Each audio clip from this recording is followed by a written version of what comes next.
As we face the command of rapid development and technological innovation in the world, the Philippines' preparedness in advancement of its physical facilities, infrastructure, and soft skills are given focus, especially with the empowerment of teachers' capacity and capability, not only in pedagogical aspects of teaching, but the confidence in delivering instruction with the use of information and communications technology. The Office of the Undersecretary for Administration, under the leadership of Yusek Alain Delby Pasqua, established the Educational Technology Unit under the Information and Communications Technology Service. Its prime function is to empower and capacitate public school teachers and learners as required by the global demand of the fast-paced development in technology.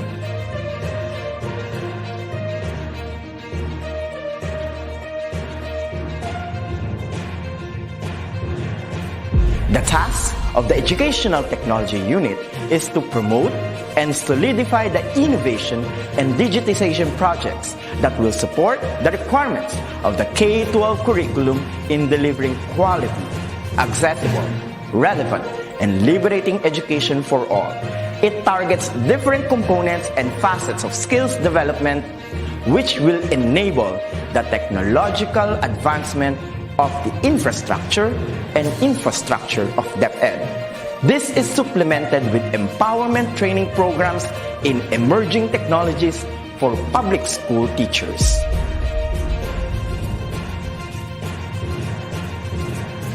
The programs of the EdTech unit target the emerging pedagogies focused on open educational resources, robotics and mechatronics,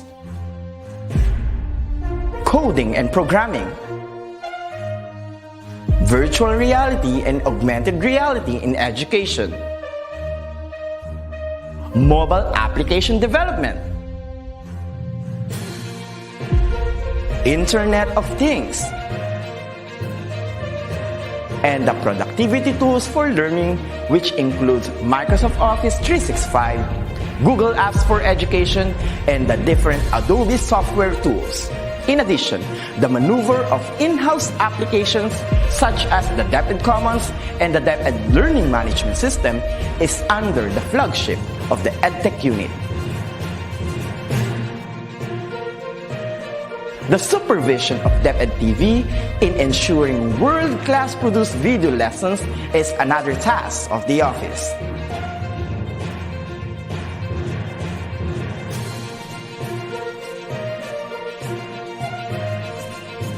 Lastly, the conduct of free online tutorial session, coined with the term eTulay, is a bridging program to support learners and parents in answering the self-learning modules pioneered with the initiative of the ICTS-EdTech unit.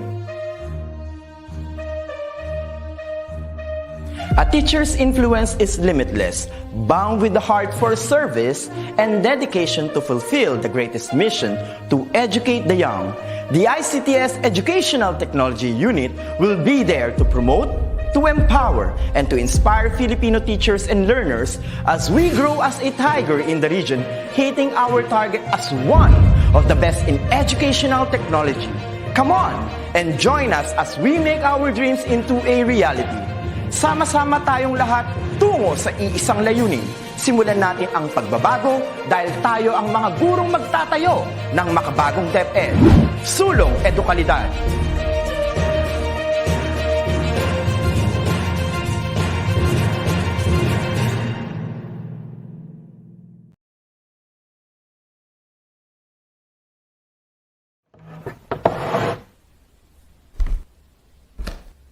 Ako si Pabing Nueva na babalita. Anak, sundin mo kung ano ang nilalaman ng puso mo. Thank you, Tay!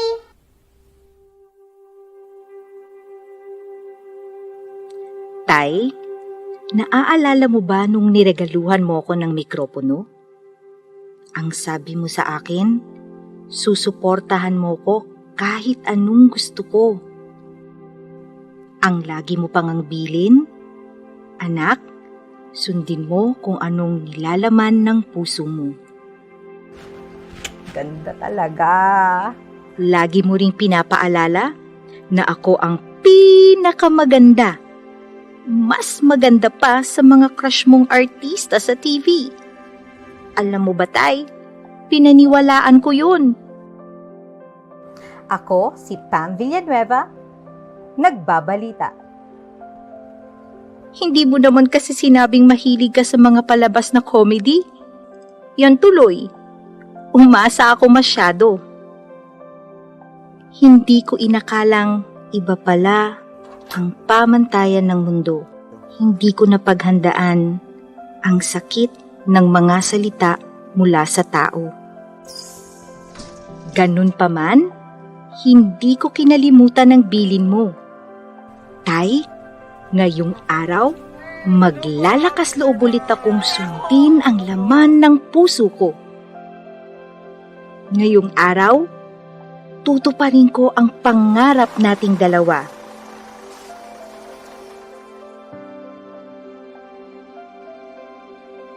Handa na akong yakapin ang pagkakataong ito. Ano man ang sabihin ng iba.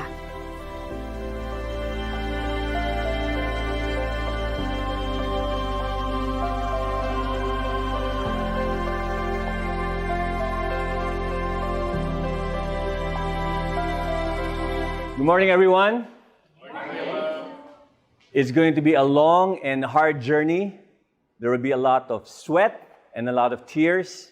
I expect a lot from you, but in the end, when you become teacher broadcasters, it'll all be worth it. Are you ready? Yes!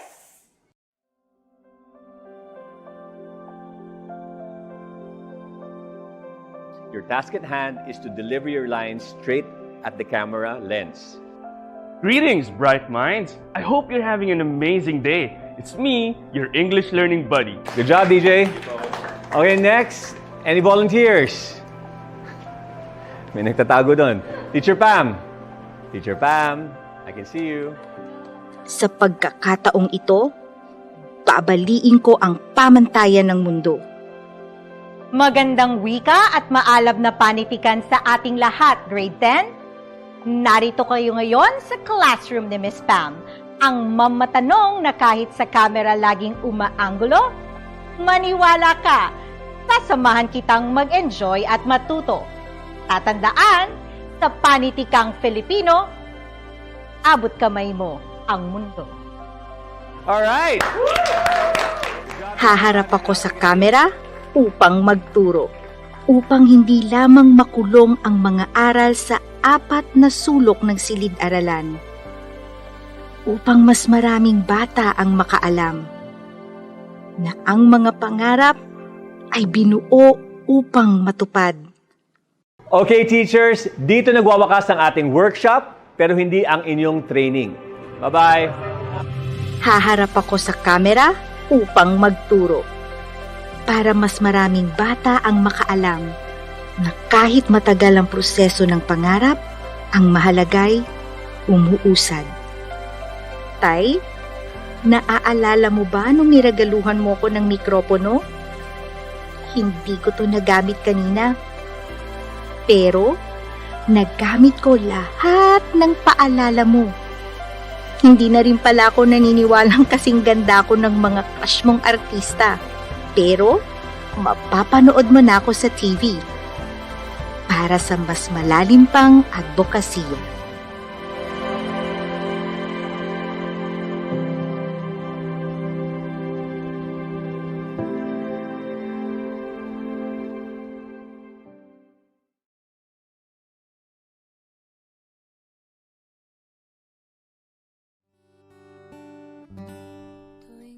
Ikaw ang una kong pag-ibig. At hanggang ngayon, sa'yo ako bumabalik. Ikaw ang pumupuno sa puso ko't isip. Mga salita mo ang dahilan ng pagkasabik. Nananabik, bumabalik. Ang mga alaala simula pagkabata, pinapaalala mo sa akin sa ina. at ang mga kwentong pinagsaluhan naming dalawa. Nananabik, bumabalik,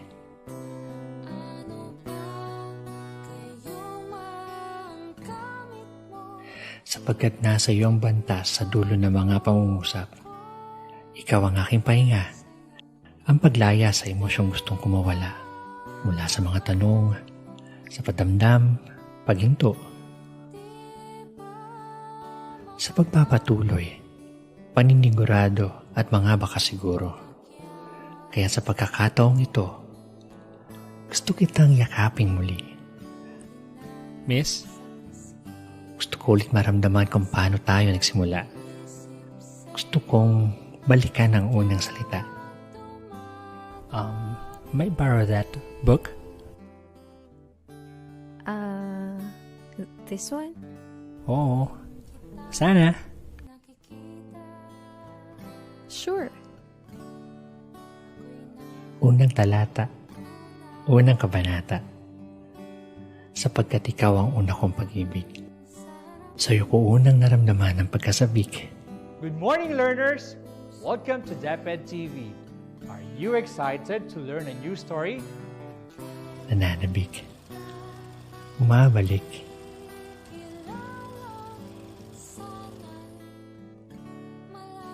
Ikaw ang una kong pag-ibig. Malapit na.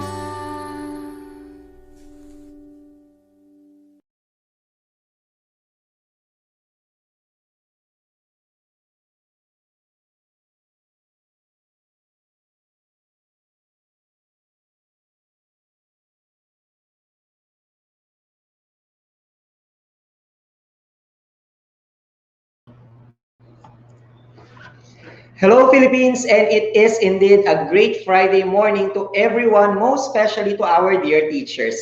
And let us all welcome our co-host for today, none other than Miss Pam Villanueva.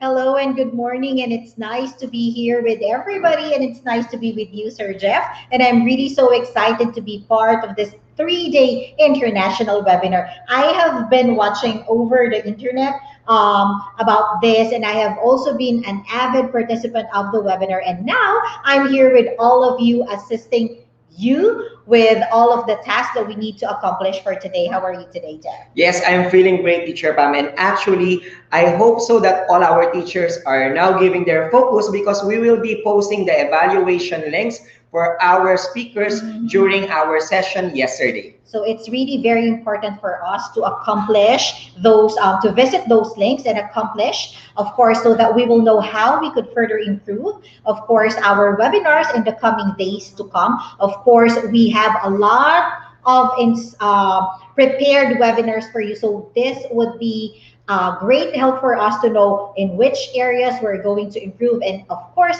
how we're going to thank our speakers for those past 2 days. Very well said, Miss Pam. So here are the links for our speakers yesterday. The first one is for Ma'am Rowena A. Reyes, and her topic is all about Google Workspace Fundamentals. Next up is... So you can see the link from there. Our next link is for Sir Ariel de los Santos, and his topic is Alternative Learning System EdTech Empowerment. So please look at the link. We have the third. Okay, the next one is for Anil Demiş from Istanbul, Turkey, and his topic is how to be a role model in business and going global. I've watched this one. Really? Okay, our next link, please take note of this link, and this is for Miss Sarah Jane Serino, and the topic is Mobile Apps for Education. I hope you can get the link. The next one would be...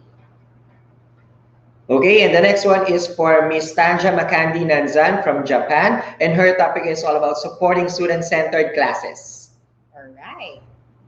So please visit those links. And then we have...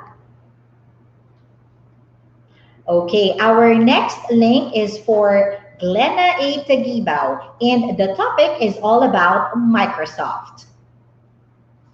Yes, thank you very much, Miss Pam. And I know we really appreciate our early bird teachers who tuned in during the start of the session for day 3. That is why we will be posting now the attendance link so you can log in. It's really very important that you would be able to log in on those links, especially for the attendance. Of course, this is for their certificates, all right? Yes. So make sure to visit those links and know how you're going to evaluate the speakers, and of course, know how you're going to register for the attendance. So this would be one of the important links that we have for today. Okay, then also we would like to remind you that the session for day 1 and day 2 attendance is now closed. Okay, so we have given you already the links for day 1, so you can register. Now we're just going to give you day 3 attendance. Okay, so that's good. Our director will be posting the attendance link later on during the session. And please don't forget to use our hashtag while posting your screenshots and your selfies on your social media accounts. Please use our hashtag ETUXGenTEFL 2021 day 3. Don't forget to put day 3. Yes. So that would keep us updated on which day we are monitoring, and of course, so that it would like spreading the good news to everybody. So what's up for us today, Sir Jeff? Yes, okay. Our first speaker for today is actually the chairperson of this project for the International Multidisciplinary Webinar for Teachers. Ladies and gentlemen, we are proud to present to you our chairperson for this project, none other than Ms. Apriline D. Marquez.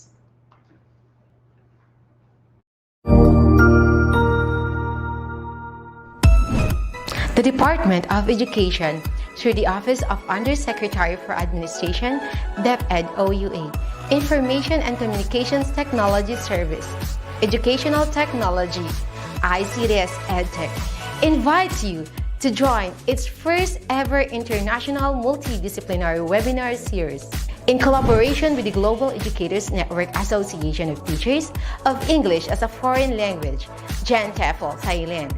This 3-day webinar series will gather experts and specialists from different areas of study and from all parts of the globe to equip and empower educators in their areas of specialization, integrated through educational technology. This event is a convergence of resource speakers and expertise to further teachers' ability to answer the challenges of these changing times through topics with educational technology integration. Be updated and save this following days. Solo Educalidad!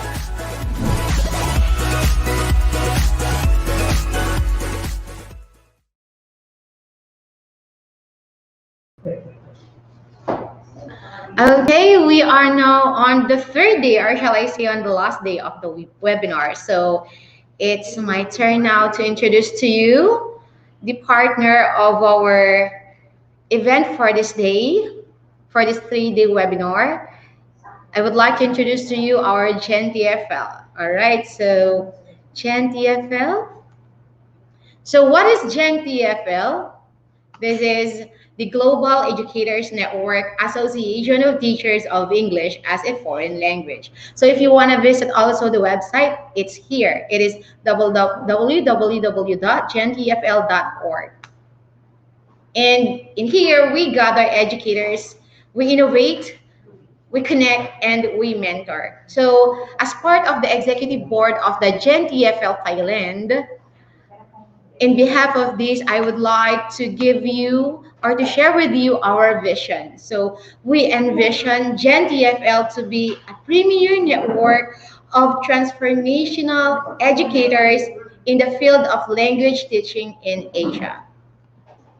And for its mission, to enrich the lives of educators, administrators, researchers, and students through research, conference, meetings, seminars, webinars, and workshops. And for our goals, create an atmospheric of camaraderie to innovate, connect, and mentor, and also to conduct seminars, webinars, training, and workshops, as well as to organize international conferences and publish quality research papers and strengthen, expand partnerships with other institutions or organizations. It's like what is happening now. And with regards to associate, GENTEFL is also an associate of this organization in United Kingdom. So it's the International Association of Teachers of English as a Foreign Language. So that is the ICTS-EdTech Associate. And this is their website if you want to visit them, www.ictfl.org. And as I've said a while ago, it is based in the United Kingdom. And with the different events conducted with this organization, we have here the GENTEFL webinars, and as well as the different conferences and trainings. So here it is, the international conferences, the English Language Teachers Congress, International Education Conference, webinar, seminar, workshop, training, and other collaborative activities with partner organization and institution. So first, the GENTEFL International Conference is an annual event. So it happens yearly. It just so happened to stop during the pandemic, which should be happened, shall I say, which should be done or it could be conducted in Vietnam. But because of the situation case that has been experienced by the people all over the world, we haven't continued or resumed this conference. So it aims to provide an avenue for educators to learn, share, and discuss ideas, or shall I say strategies and techniques, methods, and use in ELT or the English language teaching. This conference assembles a wide range of sessions, including a research base. I know a lot of teachers or master teachers are conducting their own research now, and the practice-based presentations, workshops, and demonstrations by our keynote speakers, plenary speakers, and session presenters. And for the second one, we have the English Language Teachers Congress or the ELT Congress. This is also an annual gathering which aims to highlight pragmatic classroom designs and best practices that derive from teachers' carefully honed principles of language learning and teaching. So in our ELT Congress, it doesn't mean that we are only presenting the research base, but we also highlight the best practices or the effective way of teaching that is so efficient for our learners or students, as well as in collaborating with our teachers. And for the third one, we have the International Education Conference or the IEdCon. This is an annual affair provided for educators in various fields to discuss a range of studies, exploring approaches, methodologies, technologies, and common or innovative practices, and develop sustainable professional networks focused on the long-term advancement of knowledge in the academy. So this is also when we say we convene for this with the different approaches and methodologies. And for the next one, we also have the seminar, workshops, or training. This is created to help with teachers' professional development. We run workshops, seminars, and training throughout the year. And it could be in the national or in the international to equip, encourage, and challenge the teachers of the 21st century. It is more, or shall I say, I would like to reiterate the implication of the 21st century here with regards to gathering of seminars and workshops and trainings. And for the fifth one, we have this webinar. So I know all of you are very familiar with the webinars. It's more in the online gathering presented by experts and specialists in various fields who freely share their knowledge to equip, empower, and challenge not only the English language teachers, but all interested educators of the 21st century. So it's like all are invited for this. And we all know that this is one of the effective way of communicating and having an open communication with the different teachers, educators, or shall I say the college students and even students and learners, especially so that we don't have yet the face-to-face basis. And for the last one, we have this special interest group. The reason why we were going to launch one of the SIG project later on. So with the SIG is a community within GENTEFL with shared interest in advancing our first 3 SIGs or the special interest group. Materials, first is the materials development, the second one is train the trainers, and the third is research where members cooperate to effect or to produce solutions with their specific area. And for the seventh part, other collaborative activities with partner institutions or organizations. Meaning to say that in this organization, we are able to open opportunities for this project. And of course, how are you going to join our GenTFL SIEs? So these special interest groups, we're going to train the trainers, Study Central, ELT for Science program, social sciences, writing, materials development, and literary. So among our participants for today, I would like to know who among our educator participants are more on the train the trainers. I know a lot of teachers here love or they fall in love in attending different kinds of trainings. So I would like to see the comment section. Please click the heart as your reaction if you really want to be, or shall I say, train the trainers. Okay, how about some other participants who would love to do this one, the materials development, social sciences, or writing? Who among our participants love to write? I know a lot of teachers love writing, especially when they do their own plans for their classroom, not only for their classroom, but for the effective way of teaching for their learners and students. I got some heart reaction from Sir Roniel Campanero, Ma'am Mary Joy, Ma'am Izel. Oh, thank you so much. And I feel you that you really love, still you love writing, not only because we are in the 21st century that we use our different gadgets, but still even you're on your way going home or going to school, or even you're still at the ride, you may write some ideas or initiative, right? So I got a lot of hearts here. So a lot of teachers love this one. How about literary works? Who among our teachers love literary activities? I know a lot of you love writing with regards to poetry, declamation, oration, and the like.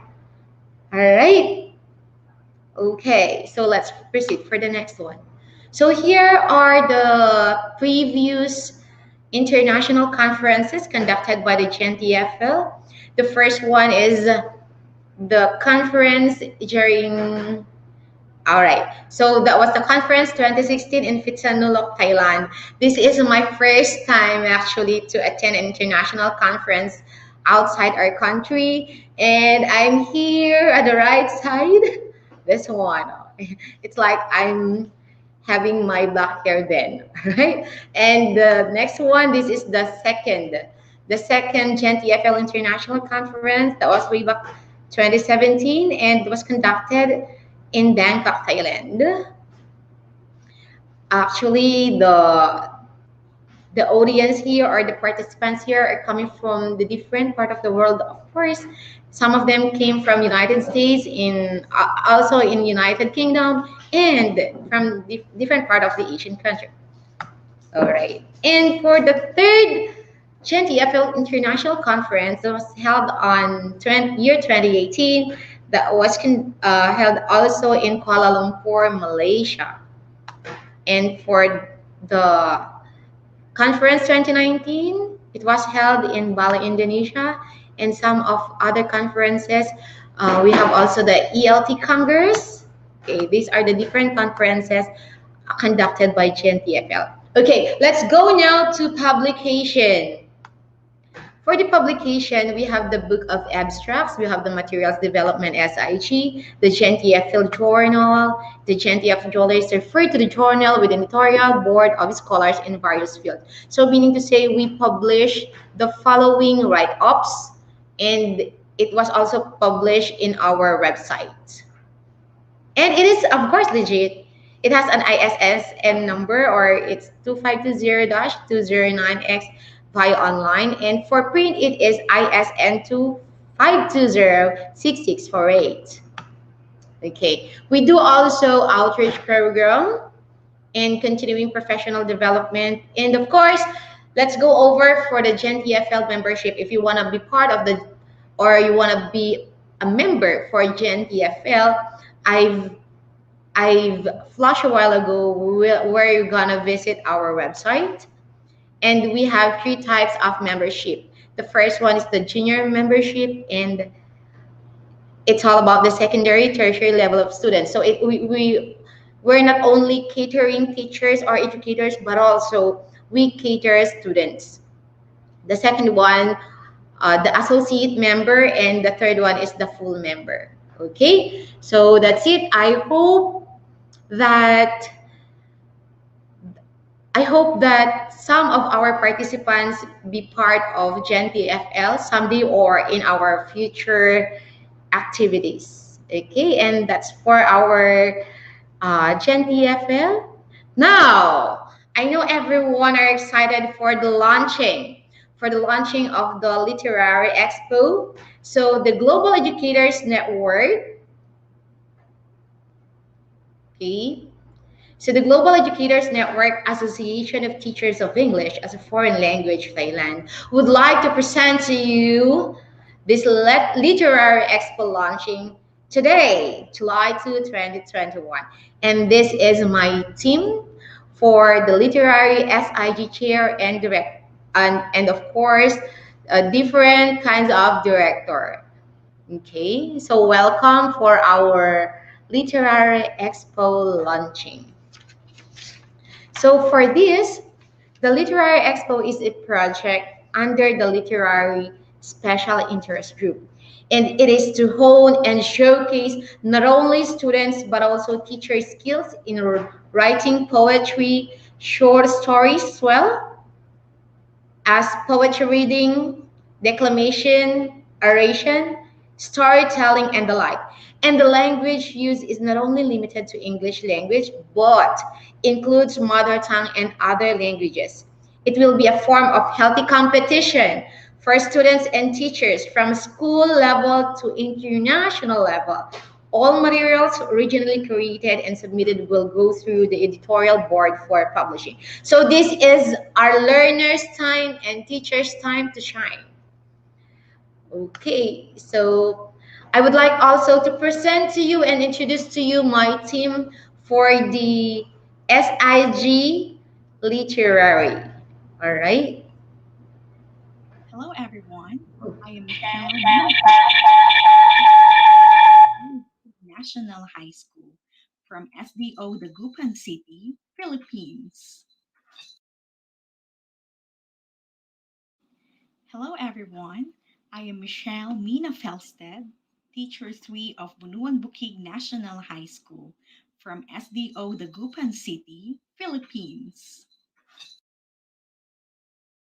I'm Daisel Ople of Mangan Elementary School, La Union Division, Philippines. Good day, fellow educators. I am Daisy Mendoza Barongan from Calasiao Comprehensive National High School, SDO1 Pangasinan, Region 1, Philippines. Good day, everyone. I'm Rosemary Soriana Riliera, Master Teacher 1 of Nagilian National High School, Division of La Union, Philippines. Hi, I'm Shian Dancy C. Evans, Teacher 2 of Nagilian National High School from La Union Schools Division, Philippines.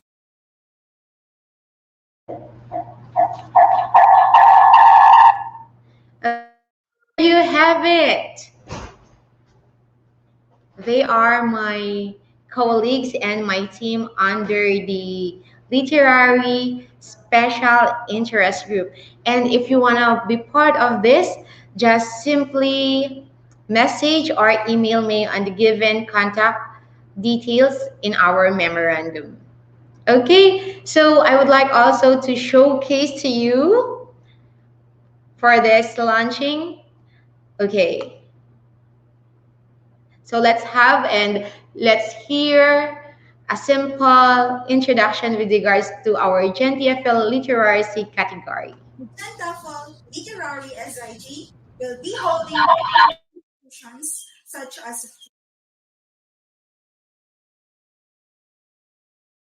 the GENTEFL Literary SIG will be holding different competitions such as writing stories, storytelling, declamation, oration, poetry writing, and radio broadcasting. Teachers and learners are encouraged to join the competitions because there will be teacher category, elementary learners category, and secondary students category. Every school will have an entry for the district level. The winners for teacher and learner will be competing to the division level, then to the regional level, and moving up to the national level. Winners of the national level will soar up to the international level.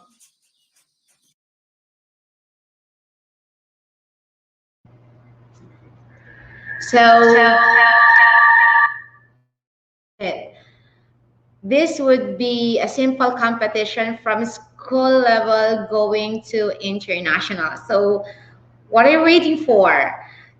Tune in with our different announcement or updates on our website. So in our comment section, I would like to see if you want to join, please thumbs up.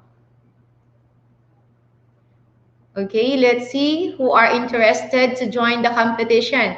We don't only cater learners or students for this competition, but we also, we would like also to boost the confidence and the composure of our teachers, especially so during this pandemic. All right, actually we are planning to have the competition on December. For those who want to join, who are interested, I would like to see your comments. Just simply click the thumbs up as your reaction for this. Okay, let's see who want to join. I know teachers also have their own kids. With that, you may hone or develop your children for this because we have lots of categories or types of contests under the literary category. Oh, I love that. Miss April Manalo Dizon, Miss Catherine Ege, they want to join this one. We also have Ma'am Vanessa and Miss Manlin Neyes. So I saw on the comment box that a lot of teachers are interested for this. This is not only for the Philippines, but we are going to open this competition for the teacher category and competition for the learner category all over the world. It's not only for the Philippines, not only for the Asian countries, but also catering other countries from the United States, United Kingdom, and other part of the continents. All right, so moving on.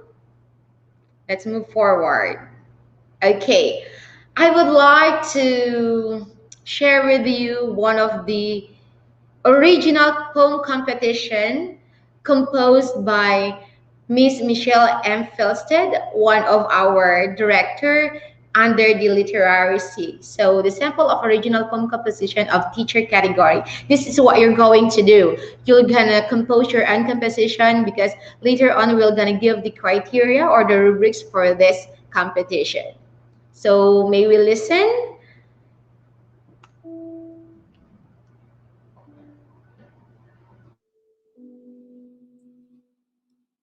Indomitable. Disconsolate sounds of melancholic peace, lingering my thoughts, creeping in my boundaries, confounded in the midst of an empty abyss, detained in affliction, no one perceives. Staring blankly into space, while desolation into my mind only exists. My heart is full of doubts and fears. When to burst these concealed tears? As I journey passing through these adversities, I collect those huge stumbling blocks and impediments. For I know time will come that with all these, I can create stepping stones for greatness.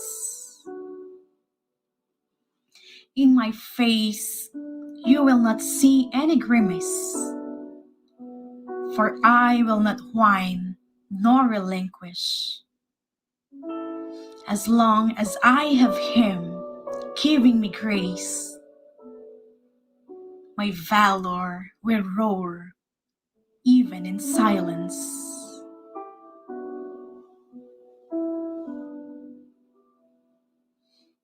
Indomitable.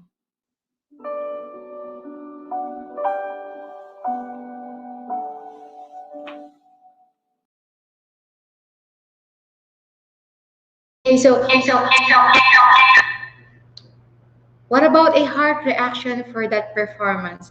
Thank you so much, Miss Michelle M. Felsted, for sharing this original poem composition. You really touch my heart. It's like it is a digital poetry. You know what? I know a lot of teachers, love of learners, love listening to poetry, digital poetry can be, or I know a lot of you love composing poems because that is one way, to express your feelings, your own emotion, your feeling that day, how great we are for today. I know a lot of teachers love composing poems. So I believe that when time comes that we will be having this kind of competition for the teacher category, you're gonna do the best you can be for this competition. And now I would like to play one of the original poems in Filipino. So we are not only catering the English language for this composition, but we are also going to open it for the mother tongue-based multilingual education for the literary. Presenting to you the next performance.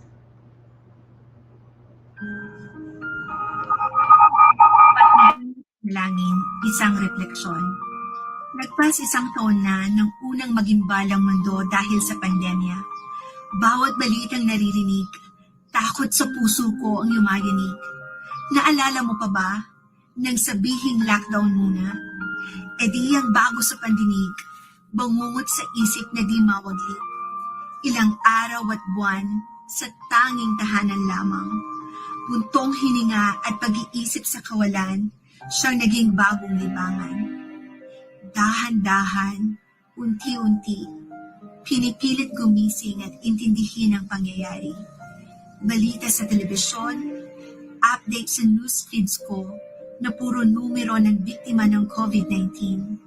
Parehong takot at pangamba ang naramdaman na baka isang araw ang numero ay maging mukha na ng mahal ko. Sa puntong paranoyang laman ng isip ko, pinipilit iwaglit para sige, isa pang bukas ay masilip. Ang pandemya ay sumubok sa kakayahan kong maniwala, manalig at magtiwala. Napasasan pa, lahat ng ito, laman na lang ng pagbabalik tanaw ko. Nakayuko mang palad, nakaluhod, luha di mapigilang umagos. Munting panalangin sa Panginoon ay binulong. Panginoon, gabayan mo po kami. Sa sakit na dulot ng COVID-19, kami ay iyong proteksyonan. Takot at pangamba sa kinabukasan, iyong alisin. Nang kami ay manampalataya, mabuhay ng payak at payapa. Ito ang dasal ng iyong anak. Upang isang araw, hindi pa man bukas, pamilya at kaibigan, mayakap at magkan. Di na bilanggo ng face mask at face shield, wala ng rehas ng agam-agam, at sa paglabas ng bahay, malayang mamumuhay, higit lalo't may pagpapahalaga sa bago naming buhay.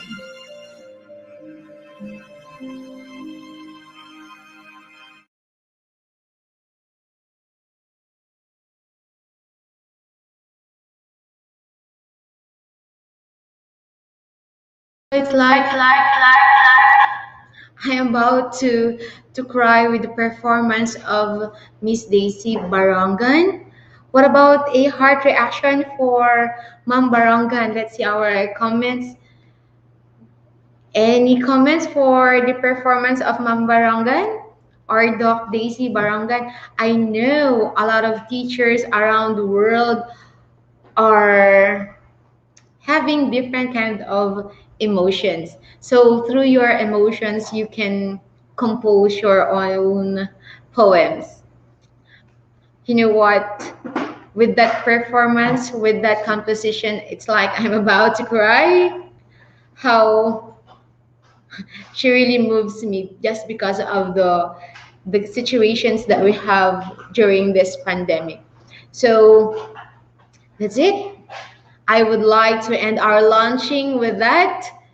Great performance coming from our fellow colleagues in the SIG literary group. So I hope that you enjoy watching our performances coming from the different categories of our literary competition soon. All right, so maybe I would like to, okay, let me see first the comment section. All right, a lot of teachers give their heart reactions. So it's like what Miss Princess Belle Lyra Sophie Grospe said here, so touching. Thank you so much. Sir Roy Lardera, thanks, Doc. Okay, so if our colleagues are watching now, you know a lot of teachers appreciate your performances. So with that, thank you so much to my team and to Dr. Daisy and Dr. Michelle for sharing their expertise and the very, very nice composition. I know a lot of teachers are creative when it comes to writing composition. So at this point in time, I would like to take this opportunity, since we are already at the last day of the webinar, my heart seems to explode because of the extreme joy.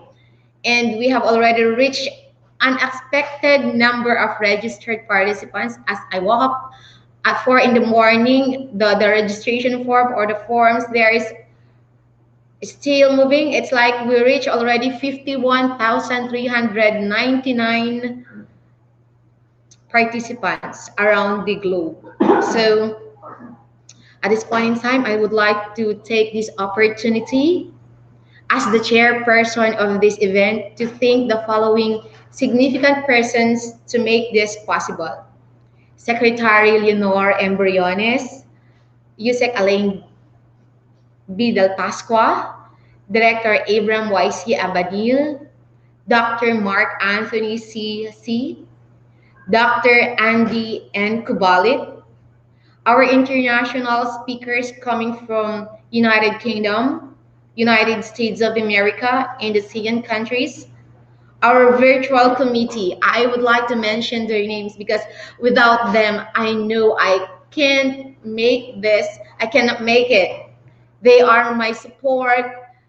I know they have a lot of sleepless night just to make this event happen. So I would like to thank the following virtual committee, the webinar directors, Mark Anthony F. Papa, Ariel A. de los Santos, Raymond B. Kasama, John Wilbur C. Gail Heiser is here, Sir Sherwin G. Lameda, and as well as our assistant webinar directors, Maria Remelin G. Cruz, Glenna A. Tagubao, Rubilin C. Pastrano, Sarah Jane C. Sarino, Glenny E. Laping, Glenn L. Horano, and also the documentation team, Salvador E. Manansala de Fries, Ken Leonard C. Abanila, Juan Paulo R. Vico, Arvin L. Fuster, Joy G. Salazar, as well as the certificate and attendance team. We have Sir Marco Paulo Victoriano, Sir Roby Conserman, Divine D. David, and of course for the food, we have them Joy G. Salazar and Alvin AC. For the social media team, we have Sir Rainier G. De Jesus, Neil Arvin V. Bautista, and for the Katame, Mark Anthony F. Hamisal, yours truly, and Ma'am Rowena A. Reyes. And of course, our stupendous, amiable, and courageous webinar host. We have Maria May N. Sevilla, John Jefferson C. Sevilla, and of course, Miss Pamela Amor Villanueva. And of course, to all our educator participants around the world, thank you so much for supporting this event. I thought this was just a dream to be chair and to be the project lead of this. This is somewhat cool and challenging, especially so that this is an international event. The first ever international webinar project of EdTech, a matter of coordination, the power of open communication, and with the help of fighting spirit, were some of the keys to stay connected to our international speakers. I must face different culture and races, and let's take note of the different time zone. But because of our big love to our fellow educators, why not share to them the good experiences? Attending international conferences, seminars, and trainings abroad is too expensive. Let me see the comment section. I know that maybe those fellow educators who already attended events like this knew how it was going. So to our viewers, I would like to see their comments if they have already attended international conferences abroad. I know that they have a lot of procedures and process to make that happen too. It's not easy to attend conferences abroad because a lot of process, especially in our documents. So for this, we love our teachers. We want the best for you, dear teachers. This is not only about certificates, but the learning imparted, the learning that we have shared. I'm also grateful to DepEd ICTS-EdTech and to the GENTEFL Thailand family for making this happen. And also, I would like to thank my family, especially my husband, Brian F. Marquez, and my daughter, Abriel Denise B. Marquez, for the limitless love and support, and to all the people who believe in me that I can. In Korea, it says there, Aja. So before I end, I would like to leave this from Angela Arendt's: shared passion can unite and align all teams in any organization. To God be the glory. We lead as one. Good morning, everyone. Have a blessed day. Stay safe. Thank you.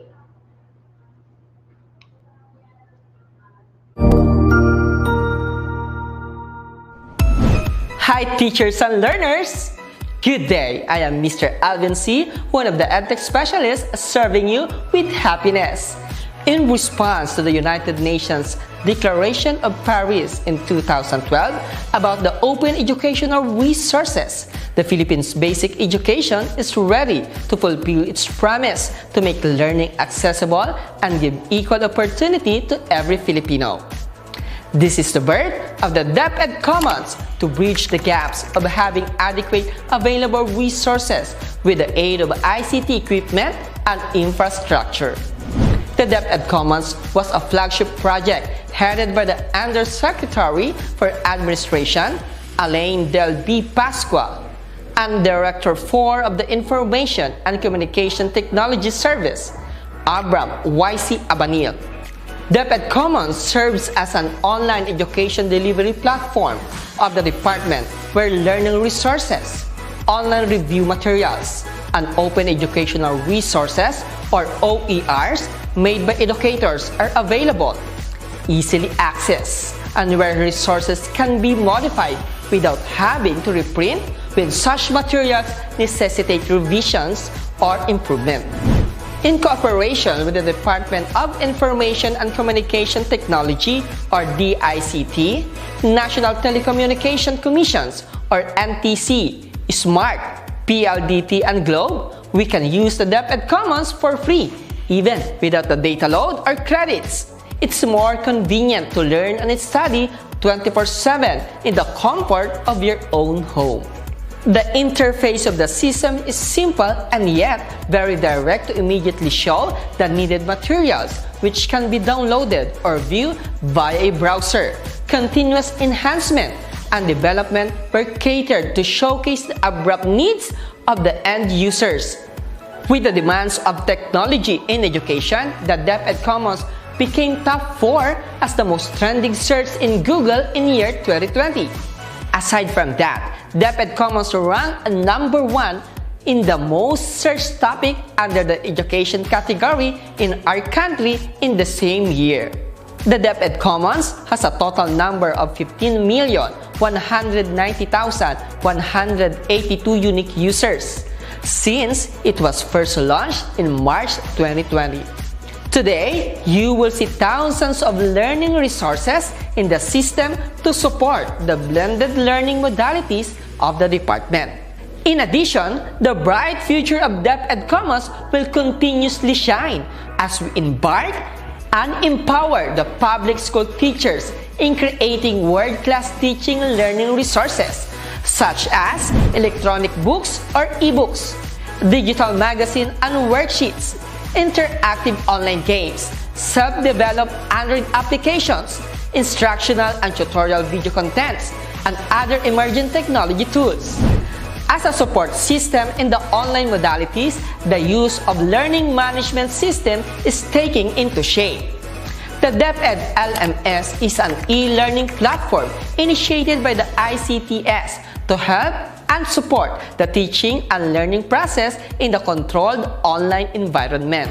It was created to work concertedly with the DepEd Commons. Amongst the advantages of using the DepEd LMS are as follows.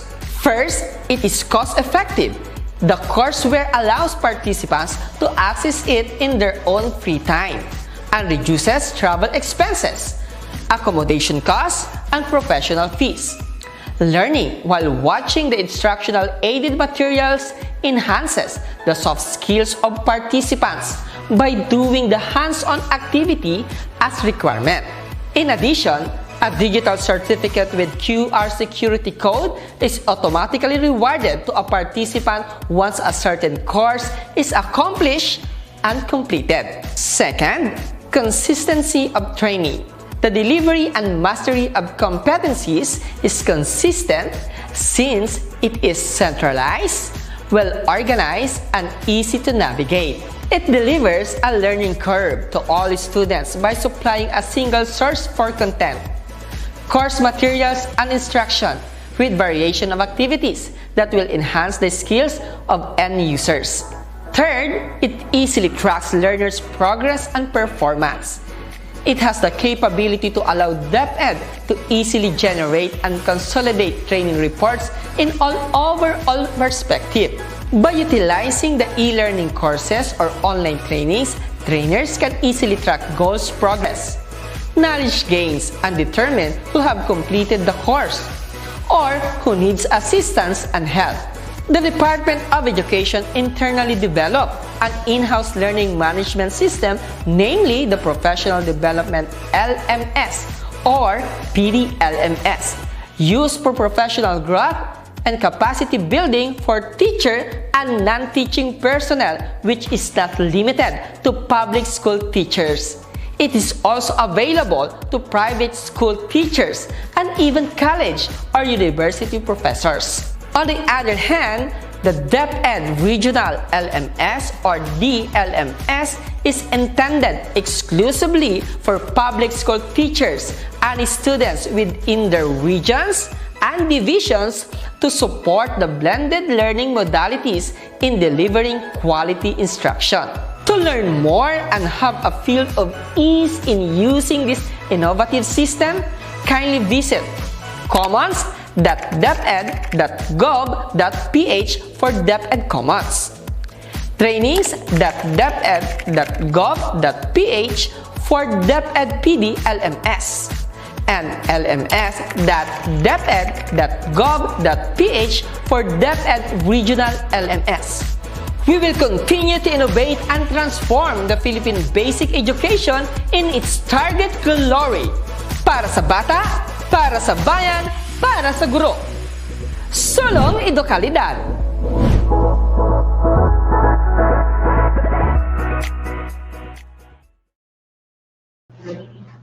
And thank you so much, Ma'am Apple, for that information. I got so excited listening to you a while ago because I'm one of those teachers who really love to read and write literary pieces.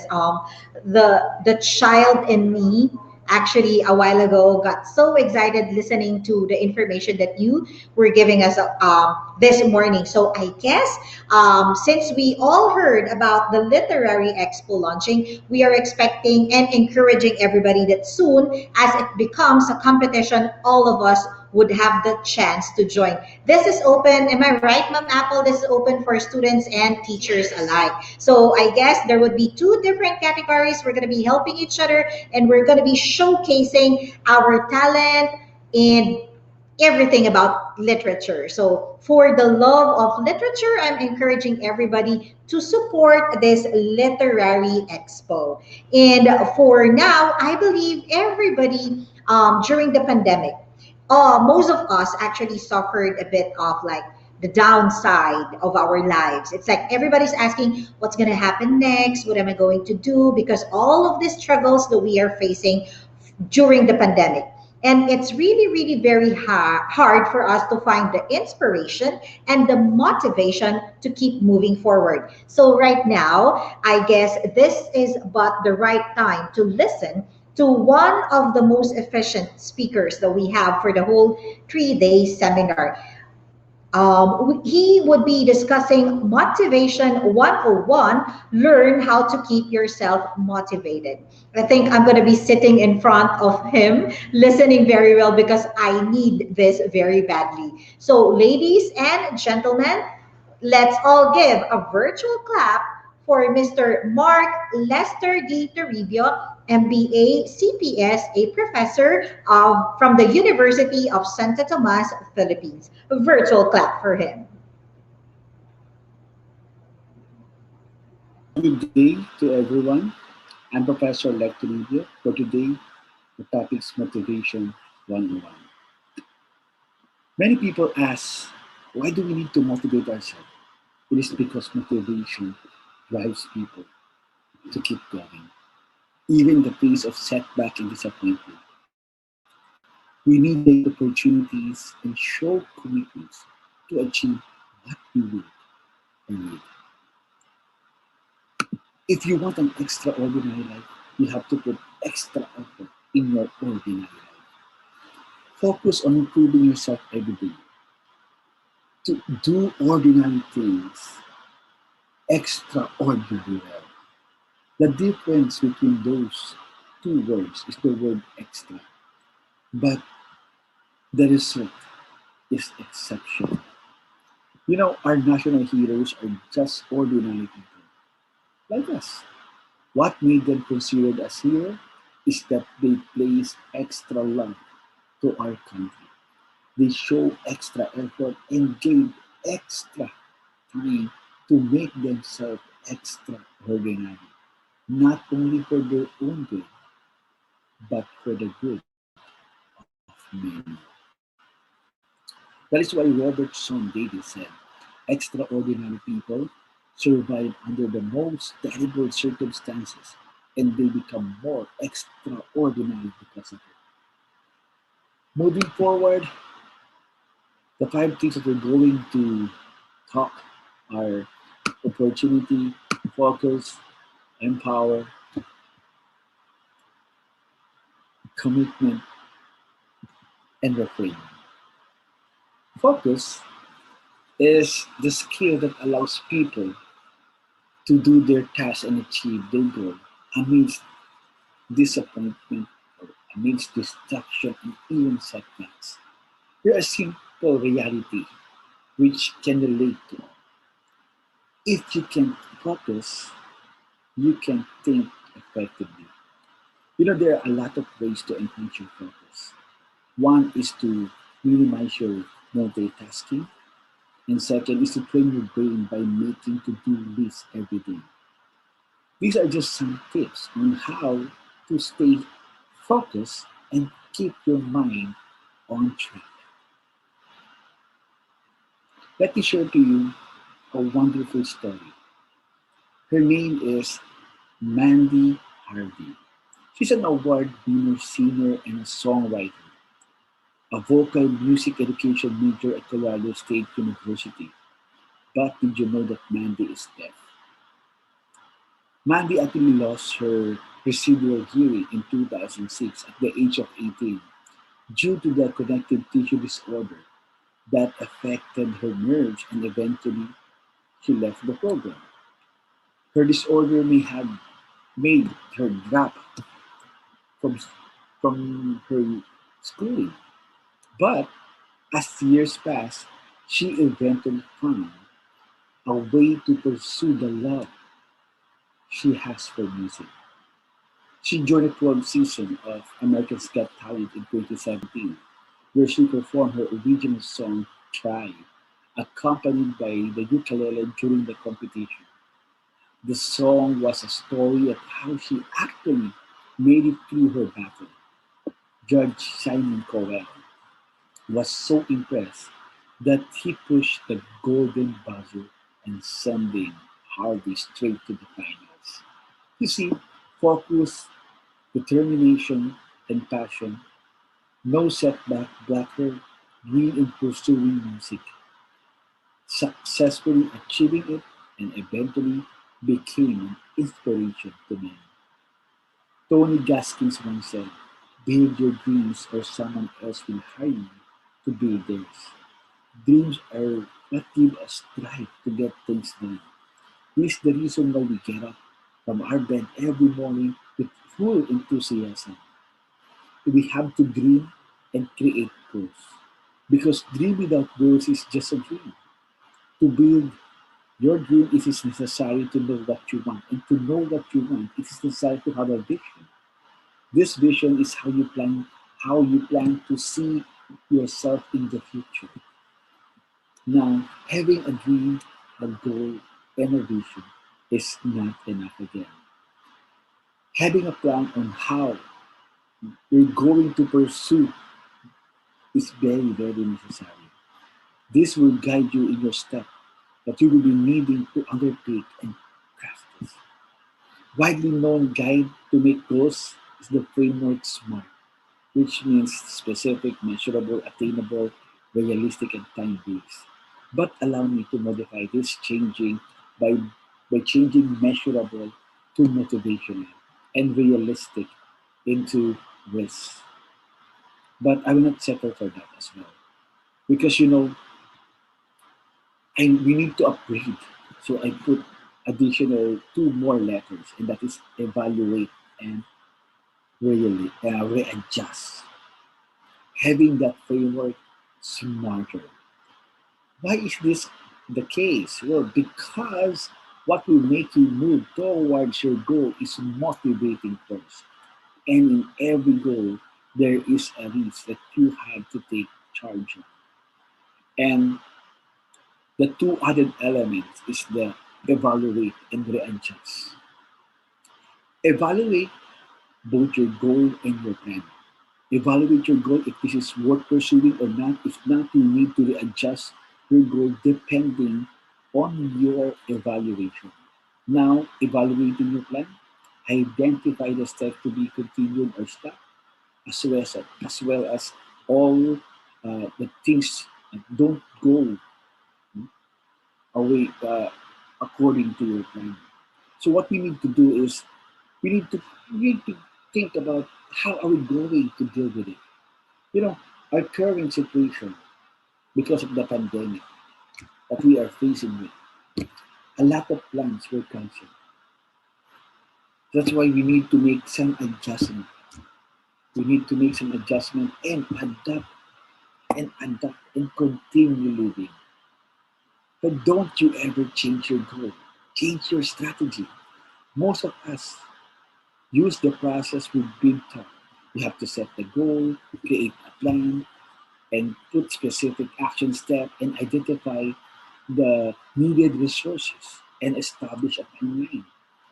Well, Confucius, a great Chinese philosopher, said, when it is obvious that goals cannot be reached, don't adjust the goal, adjust the action steps. This coincides with our previous slide and the modification of the framework smart to smarter. And the prevailing truth of until now, whether you're looking for a job or trying to put up a new business or changing your bad or unwanted habits, we must not change the goal. Change the path you take to get there. You will see me struggle, but you will never see me quit. When people ask me, can you please spell quit? It's capital N, capital E, capital V, capital E, capital R. Never. Never. You see, when life hits you hard, you must have to hit back harder. Do not let it stumble you down and don't let those struggles serve as your stepping stone to be a better you. A goal without a plan is just a wish. This is a follow-up on your slide, or our slide about dreams without goals. You see, there are four elements we must have to complete the set. What do we want? We have to have this dream, our goals, our vision, and our plan. Because if we fail to plan, we plan to fail. As earlier mentioned, the plan will serve as your guide, and not having a guide will make you lose your way in achieving your goal or dream of yours. A plan without action is not a plan, it's a speech. In creating your plan, this must be realistic and not idealistic. No one is perfect, even the world isn't. And a plan is not made to be said, but to be done. Because there is no change where there is no action. This actually contradicts the reality that only constant thing in this world is change. Because change actually happens every single second of every single day. And why change is constant? It is because of the unlimited inventions and innovation made by humankind affecting our daily lives and the environment where we are in. This is all because of the unlimited action done by humans. But what I would point out here is there is no positive change when there is no positive action. This change must come within us. We must not complain about others having to do the move. Because in order for us to have a change in our current situation, our own action is needed, leaning towards our resiliency when faced by different situations, whether favorable or not. Because sometimes risking nothing is risking everything. You will never know if that opportunity is the key to your success, and having fear conquer you, you will make no difference at all. The greatest enemy that will haunt you forever is regret. There is no way to overcome this. So, why? Because you simply let it go, the chance and that opportunity. Empower. That's why if you want to fly with the eagles, don't swim with the ducks. It simply goes by wanting to be successful in life. You must not be around people who do nothing but sit and wait for that apple to drop into their mouth. But surround yourself with successful people. You know, you will know their stories and you will learn from them because you might be possibly be faced by the same situation, and there will be an advantage on your part. because you will know how to handle it correctly and which step you need to take. And this will give you a competitive advantage towards your success. Because the key to success is to keep enhancing yourself. But others, key means keep entertaining yourself. Enhance by learning and relearning. Let your talent, skills, knowledge grow and not fear nor anger. Make yourself to become a better version of you and not the worst. You see, if you want to earn, you need to L. You need to add L from the word earn. Earn with L, you need to learn. We have to make ourselves an asset, not a liability. It's never really a good idea to keep a low profile at work, most especially this time of current situation. Main organizations are actively seeking to reduce costs and cut jobs. So make sure your name don't stand out in the list. So instead, make yourself indispensable. How? I just said, you need to enhance yourself. Keep on learning and growing. Because we only have 86,400 seconds in a day, we have to maximize it. We do not have to waste our time on things that will not help us grow and prosper. Stop thinking of the problem. Instead, start thinking of the solution. It's time to be stronger and better now. Start where you are. Use what you have. Do what you can. You have everything to be a successful person. You just need to act and have the courage to take the first step to your greatness. You have to live this day, each day, as if it is your last. If you want people, if you want to help people, go out and help. You want to inspire, gather a few and inspire them. If you want to write a book, write it. You want to talk to the crowd, practice now. You just have to make it happen. Do not wait for the perfect time because the perfect time is now. Not yesterday, not tomorrow, it is now. Commitment, I will try, I'll do my best, I'll do whatever it takes. These are the three levels of commitment. If your friend says, I will try to go to your party, expect he will not arrive. But when your friend says, I'll do my best, expect he will come, but definitely will leave early. At least he came.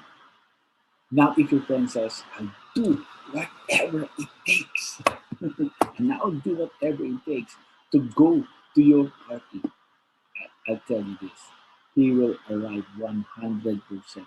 No matter what the situation brings. He will go through it just to be present on your birthday celebration. Choose day one, not one day. You see, one day never comes. Because every single day is one day.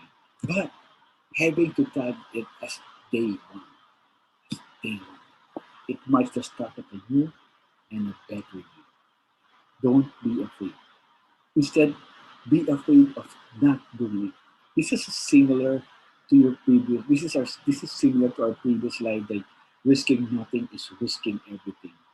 Take the first step to do what you love, because that small step is the start of a bigger step that you will speed up your step towards your success. Because you know you will encounter a lot of failures, but it's okay. But you know what, guys? Failures are tests on how serious you are with your game. Failures are there because this will prepare you for what it is in store for you. Failure are just there to make you cherish and value your achieved dream as you had to undergo and surpass difficult situations. Never let the fear of starting out keep you from playing the game. Fear must not stop you for what will make you happy. It is only it's only you who can control this fear. Yes, you. You can control this fear. You have to face everything and rise and not forget everything and run. Because many people will quit on you. You Just don't quit on yourself. You can rely on a lot of people when they benefit from your success. But once they feel and see you fail, believe me, they will disappear at once. And the only person you rely on is yourself. So quitting must not be your choice, but to stand up again and prove to this man who turned their back on you that they made the worst decision in their life. Because you will never know how strong you are until being strong is your only choice.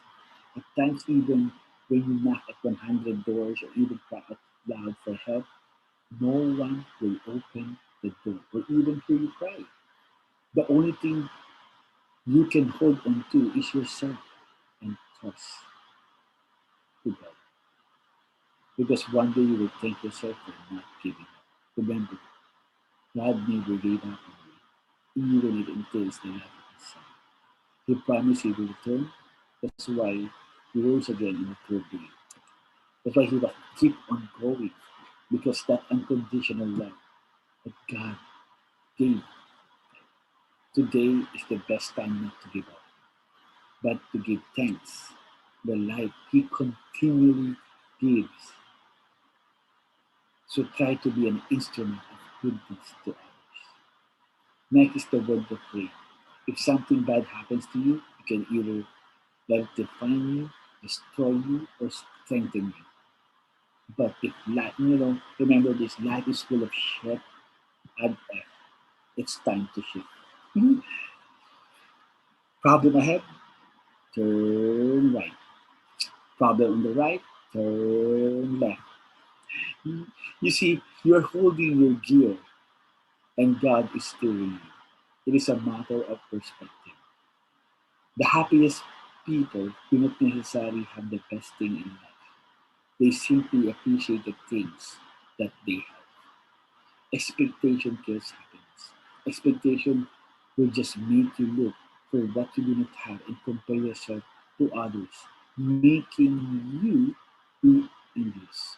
Remember, there are a lot of reasons to smile. So do not let even the smallest thing ruin your entire day. Opportunity. When the mind is weak, every situation is a problem. When you are weak, a little pain becomes big, just like a cut on your head. Don't you find it weird? Why why is it much more painful than a wound that you get from fall? So it's necessary to build a strong mind. Because when a mind is strong, every situation becomes an opportunity. So a strong mind is a happy and a positive mind.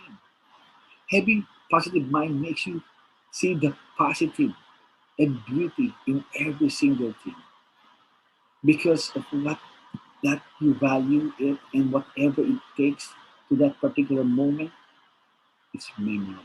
You see, no money can buy memories, only quality time with quality people.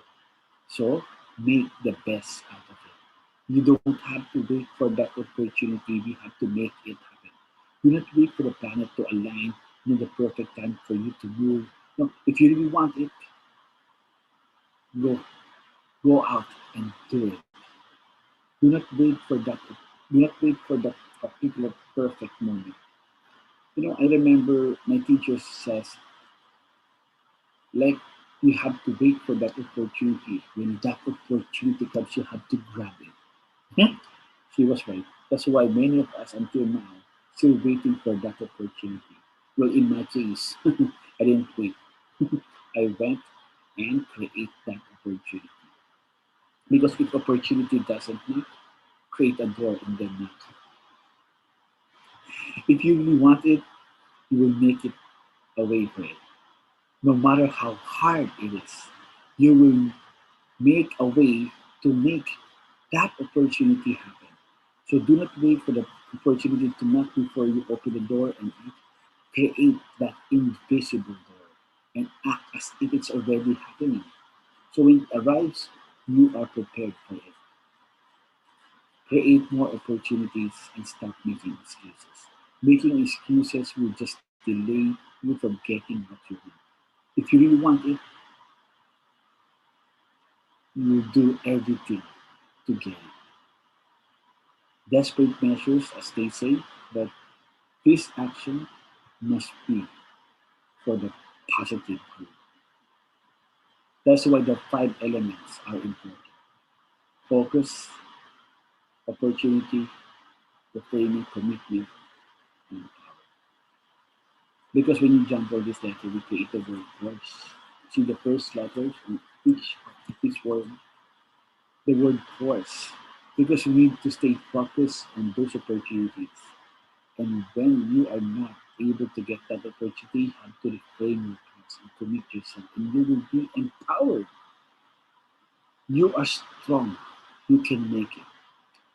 That is why use this pandemic to enhance yourself and keep smiling.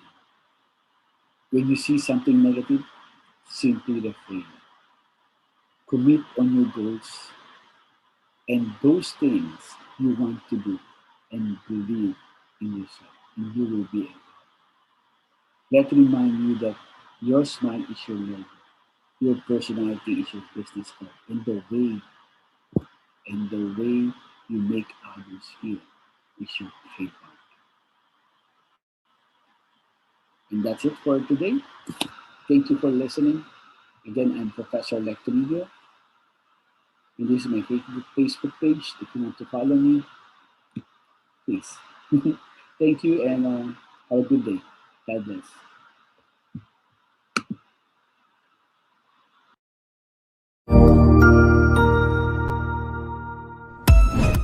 The Department of Education, through the Office of Undersecretary for Administration, DepEd OUA, Information and Communications Technology Service, Educational Technology, ICTS-EdTech, invites you to join its first ever International Multidisciplinary Webinar series in collaboration with the Global Educators Network Association of Teachers of English as a Foreign Language, GENTEFL, Thailand.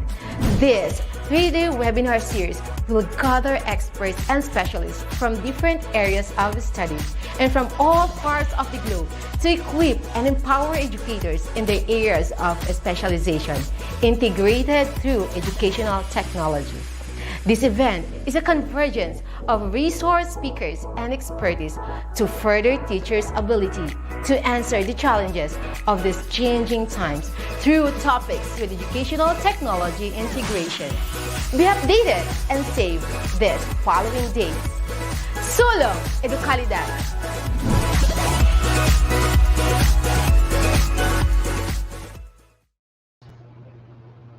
And I would always smile, Sir Jeff. That is one thing that I have learned for today. And I would always be empowered. So I would always remember force. That would be focus, opportunity, reframing, commitment, and empower. I think that would make me motivated. How about you? What's your motivation?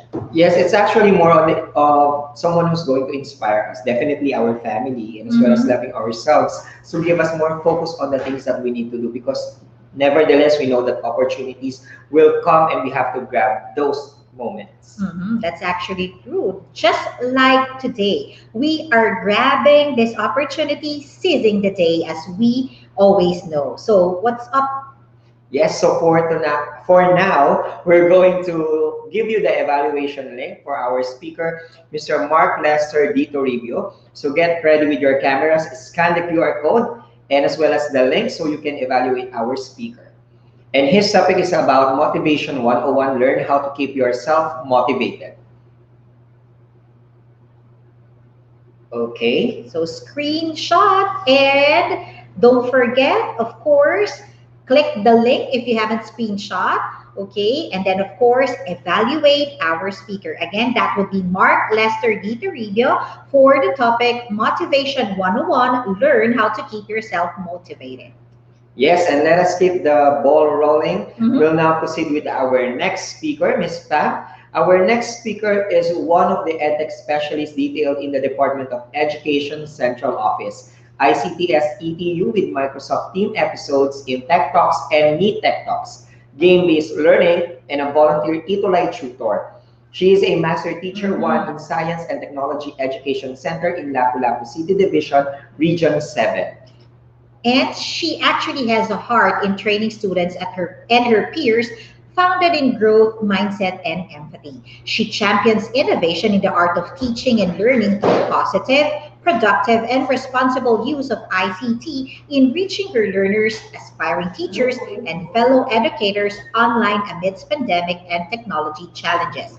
An initiator and demonstrator of the synchronous online learning modality via Microsoft Teams in all levels. Her commitment toward public service blessed her numbers of recognition and awarded as 2020 Most Outstanding Elementary Teacher in Region 7, 2019 Most Outstanding Elementary Teacher in SDO Lapu-Lapu, 2018 Most Outstanding Alumni of UCLM, 2017 Microsoft Above and Beyond Awardee, 2016 champion in the search for Mega, Ma'am Sir in Mega Cebu, and won recognition in the field of educational research in Region 7. Other than that, she also received Microsoft Education Ambassador, Microsoft Innovative Education Expert, Microsoft Education Master Trainer, Microsoft Office Specialist, Microsoft Certified Educator, Certified Google Educator Level 1, Adobe Creative Educator Level 1 and 2. Truly, she never gets tired of making a difference every day. That in all things she do, God will be glorified. Ladies and gentlemen, we are proud to present to you our co-EdTech specialist, Ma'am Rubilin Cabardo Pastrana. She will be discussing Project Tech Teach for All, building and bridging borderless skills for teachers. A virtual clap for her. Good day, world, and awesome and amazing morning, everyone. Last February 14, 2020, Philippines Department of Education Secretary Leonor Magtulis Briones cited Sulong Edukalidad program as the DepEd's move to innovate Philippine education in response to a world drastically changing. I'm Robilin Cabardo Pastrano, presenting Project Tech Teach for All, building and bridging borderless skills for teachers. Solong Edukalidad focuses on 4 aggressive reforms in basic education. First, K-12 curriculum, review and update. Second, improving learning environment. Third, teachers upskilling and reskilling. And fourth, engagement of stakeholders for support and collaboration. But my report will be focusing on the third aggressive reform. Specifically, I will be focusing on the teacher skilling, upskilling, and reskilling. As we all know, in the past, it may have been acceptable to attend school, learn a skill, and then use said skill for the duration of one's career. Today, reality looks much different. The half-life of skills, or the period of time in which skill is innovated, flourishes, and then becomes irrelevant, continues to drop down significantly. Many business leaders have started adopting the world-renowned research from Stanford University psychology professor Dr. Carol S. Dweck on growth mindset, because all people these days are really bothered and affected with the pandemic that is being brought by the COVID-19 virus. So, with growth mindset, it's the idea that people who believe that abilities can be developed are more likely to flourish and be successful in all aspects of life than people with a fixed mindset who believe abilities are fixed. To foster innovation in education, you must first build your culture with a growth mindset focus, and then reskill yourself using this concept of continuous learning. The idea that learning is a lifelong journey rather than something with a start or end date. Continuous learning is no longer a nice to have, but rather a need to have. If you want to be competitive member of modern workforce, please join me and being an advocate of growth mindset by writing in the comment section. Everyone, please uh, uh, comment down below hashtag growth mindset. Go, go, go. Yes, we need to advocate this one. Hashtag growth mindset. All right, I can see most of you are sending the hashtag growth mindset in our comment section. Now, thank you so much for that awesome support, not for me, but for your own good also. All right, so with that, we will be guided with these objectives. First, recognize ICTS-ETU initiatives in skilling, upskilling, and reskilling teachers in utilizing ICT tools for education. Technology has revolutionized learning. According to Alvin Toffler, the illiterate of the 21st century will not be those who cannot read and write, but those who cannot learn, unlearn, and relearn. So, to go deeper, what this learn, unlearn, and relearn is all about, learn is the acquisition of new knowledge and skills. That's why DepEd ICTS ETU initiated series of webinars in order for our teachers to acquire new knowledge and skills and to implement the learned values into your behavior and pass on what you have learned to other people. And how about to unlearn? What do you mean by that? So, it's the process to forget something existing knowledge, especially if that knowledge is no longer applicable in the present. It can be planned or unplanned, but it is essential part of learning. And third, to relearn. What does it mean? It means it's fostering the culture that people need to acquire new and updated knowledge and skills. So, my dearest teachers, are you ready to embrace new and updated skills? I know you are. So, one of the achievements of the ICTS ETU during the pandemic, uh, it's having the capacity building and empowerment webinar for teachers. Through the series of free webinars conducted, teachers' level of confidence and competence increased. Teachers always get ready for Digital Learning Day since April 2020 to the present time.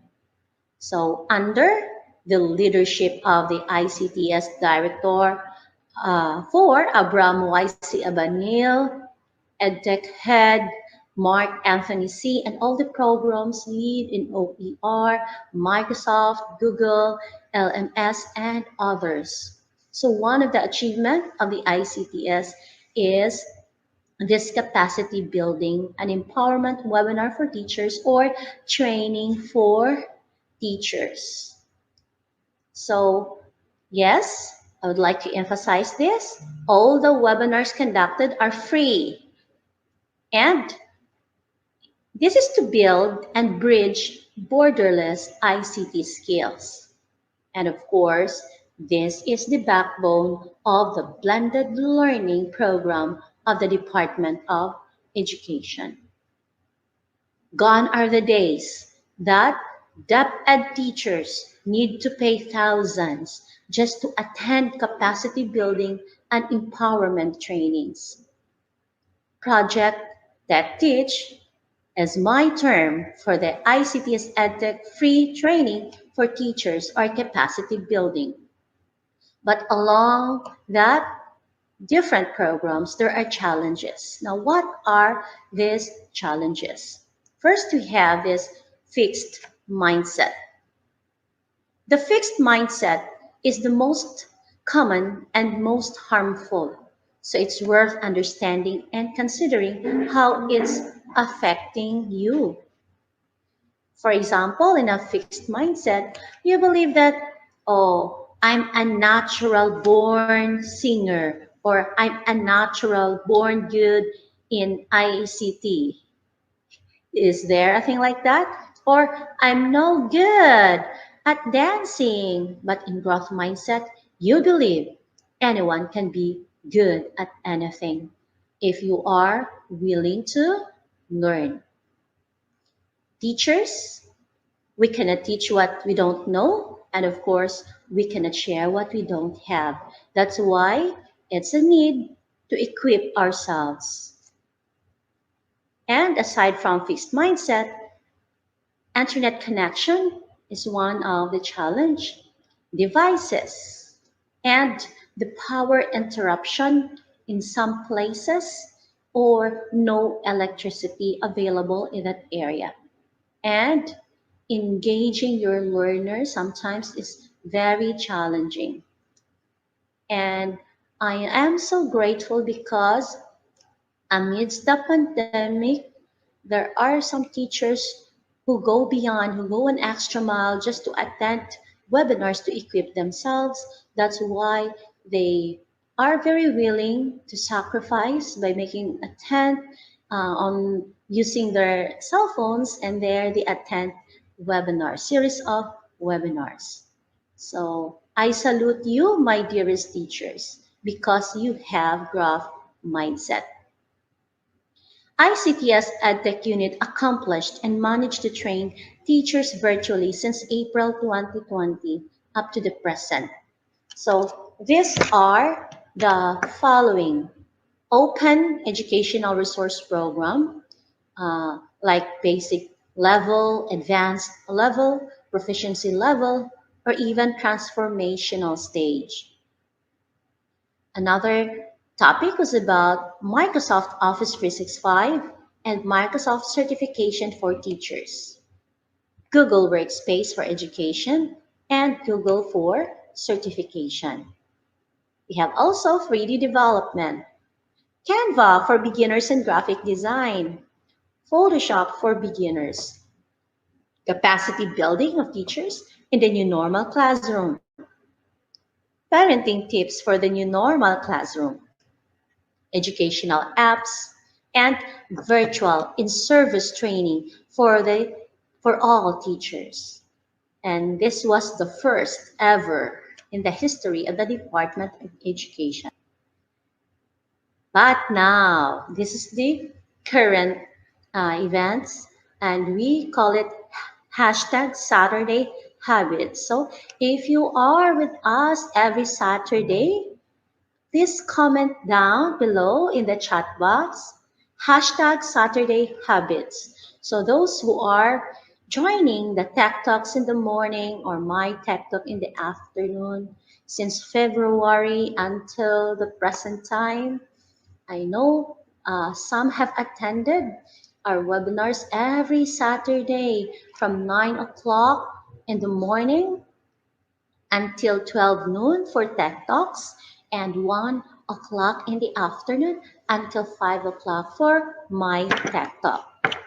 So with that, when you talk about when I talk about Saturday habits, it is a breakthrough for DepEd to produce these competent teachers in technology to help empower more teachers in the field and be world-class educators. So again, Saturday habits, Saturday sessions to empower the use of Microsoft Office 365, tag My Tech Talk programs from February until June. Actually, it's not just until June, but it's continuing this month of July and August. And it helps and capacitate teachers to acquire an international certification accredited by Microsoft based on qualification and mastery of ICT soft skills. Some sessions also about open educational resources and Adobe mobile application.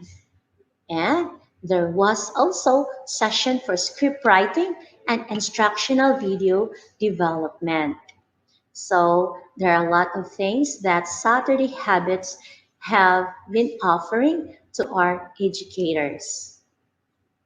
All right, so for our Saturday habits, specifically tech talks that run from 9 o'clock in the morning until 12 noon, these are the topics that we have tackled: daily tales of everyday people, digital entrepreneurship, finding success online, bridging the careers of today towards tomorrow, social and emotional learning amid social distancing, reaching out through beyond the screen, strengthening inclusive education for everyone, everywhere, moving up with Microsoft Teams for virtual graduation. Harness your creative juices at home, reaching out through and beyond the screen. Tech Talks for all days transitioning to digital authentic assessment. Moving up with Microsoft Teams for virtual graduation. 21st century employability skills. These skills are very necessary, right? And digital transformation of school events. We have also some DG tools topics. So this Saturday Habits is initiated to empower teachers. And teachers also will be the ones to empower their learners. So with that, no child set of pandemic. In the afternoon for our Saturday habits, we have the My Tech Talk. My here stands for Microsoft. So My Tech Talk webinar training sessions, it's all about on Microsoft 365 tools for teachers and students. So teachers in the Department of Education are so blessed that we must be grateful because the Department of Education spent for us to have license in Office 365 account. And not just the teachers, but also our learners. And if you will join my Tech Talk in the afternoon of Saturday, some have been enjoying this one, and it's the road to international certification. So congratulations for those who have passed already in Microsoft Office Specialist, Microsoft Certified Educators, and some other international certifications. And there was also a session in my Tech Talk that talks about job winning credential, creating professional portfolio via LinkedIn, Wakelet, and Sway. And of course, digitizing school events because face-to-face of school events these days is not yet possible. So we need to equip our teachers on how to digitize school events. All right. So in the webinars, in the free webinars that the ICTS-EdTech have been offering, it is an avenue to learn from experts on their tips and tricks on learning tools for education, learn on their best practices, and of course, we can learn from their ongoing programs. It can also build strong partnership and empower Filipino educators in the series of professional development trainings attended. And of course, it can create a professional and active learning community that can build and bridge borderless skills of teachers. So now, to have a deep dive about my Tech Talk webinar training sessions on Microsoft 365 tools for teachers and students. It's happening from 1 o'clock in the afternoon until 4 o'clock. So there are 4 segments for this My Tech Talk. We have Maya Hack.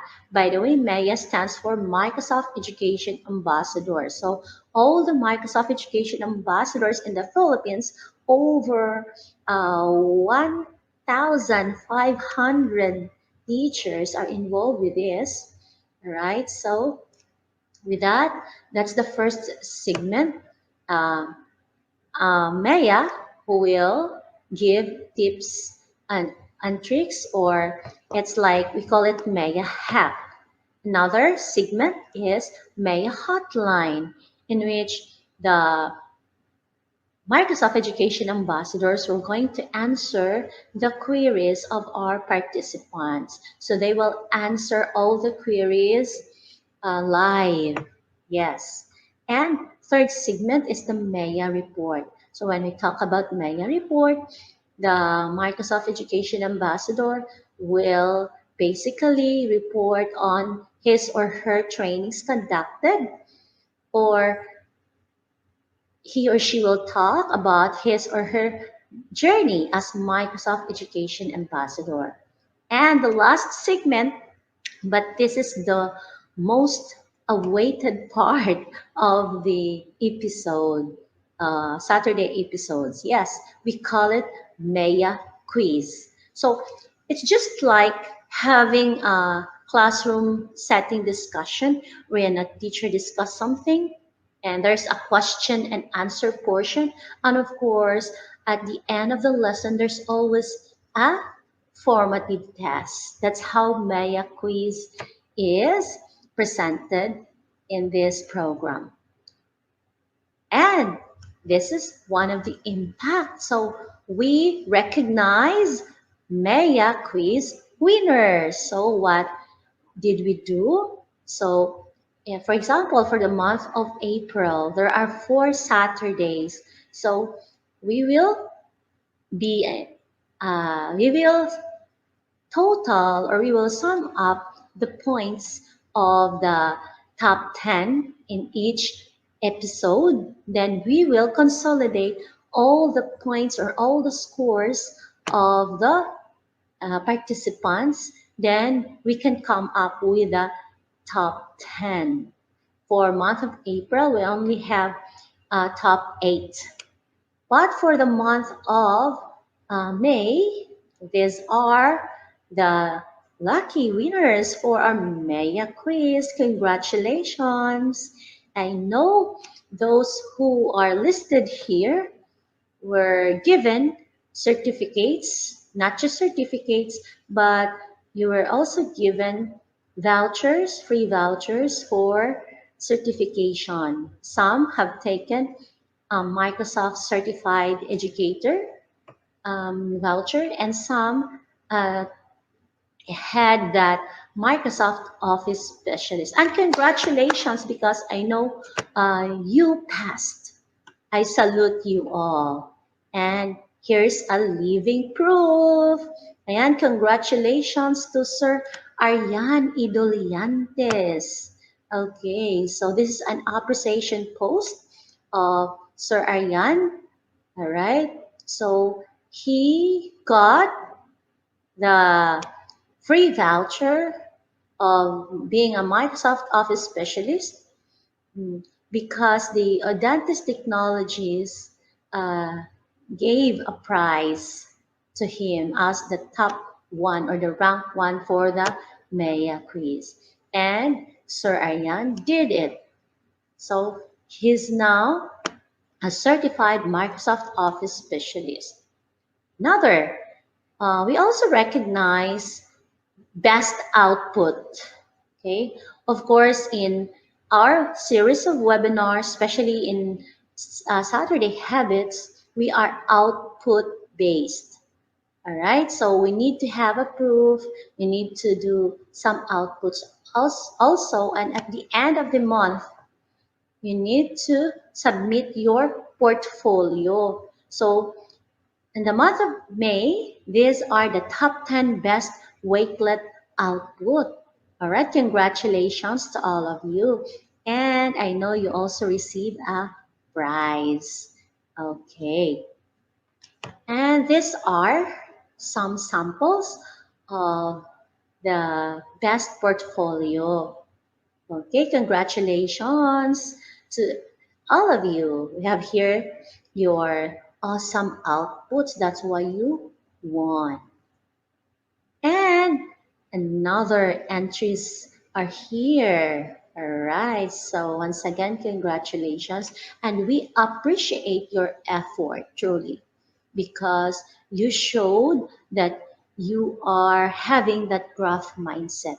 You able to go extra mile to up upskill yourself and of course to reskill. Okay.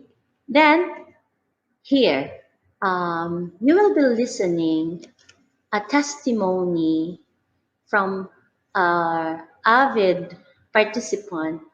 Uh, she is someone who is with us in Tech Talk from 9 o'clock in the morning until 12 noon, and in the afternoon also, every Saturday from 1 o'clock to 4 o'clock.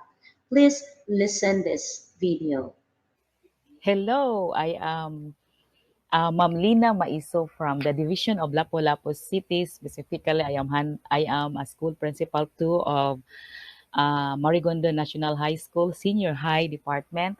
So my Tech Talk journey. So my Tech Talk actually is my Saturday habit because as a person, actually I want to learn more. No, so I will never stop learning. No, especially in this time of pandemic. Technology is very useful. So my Tech Talks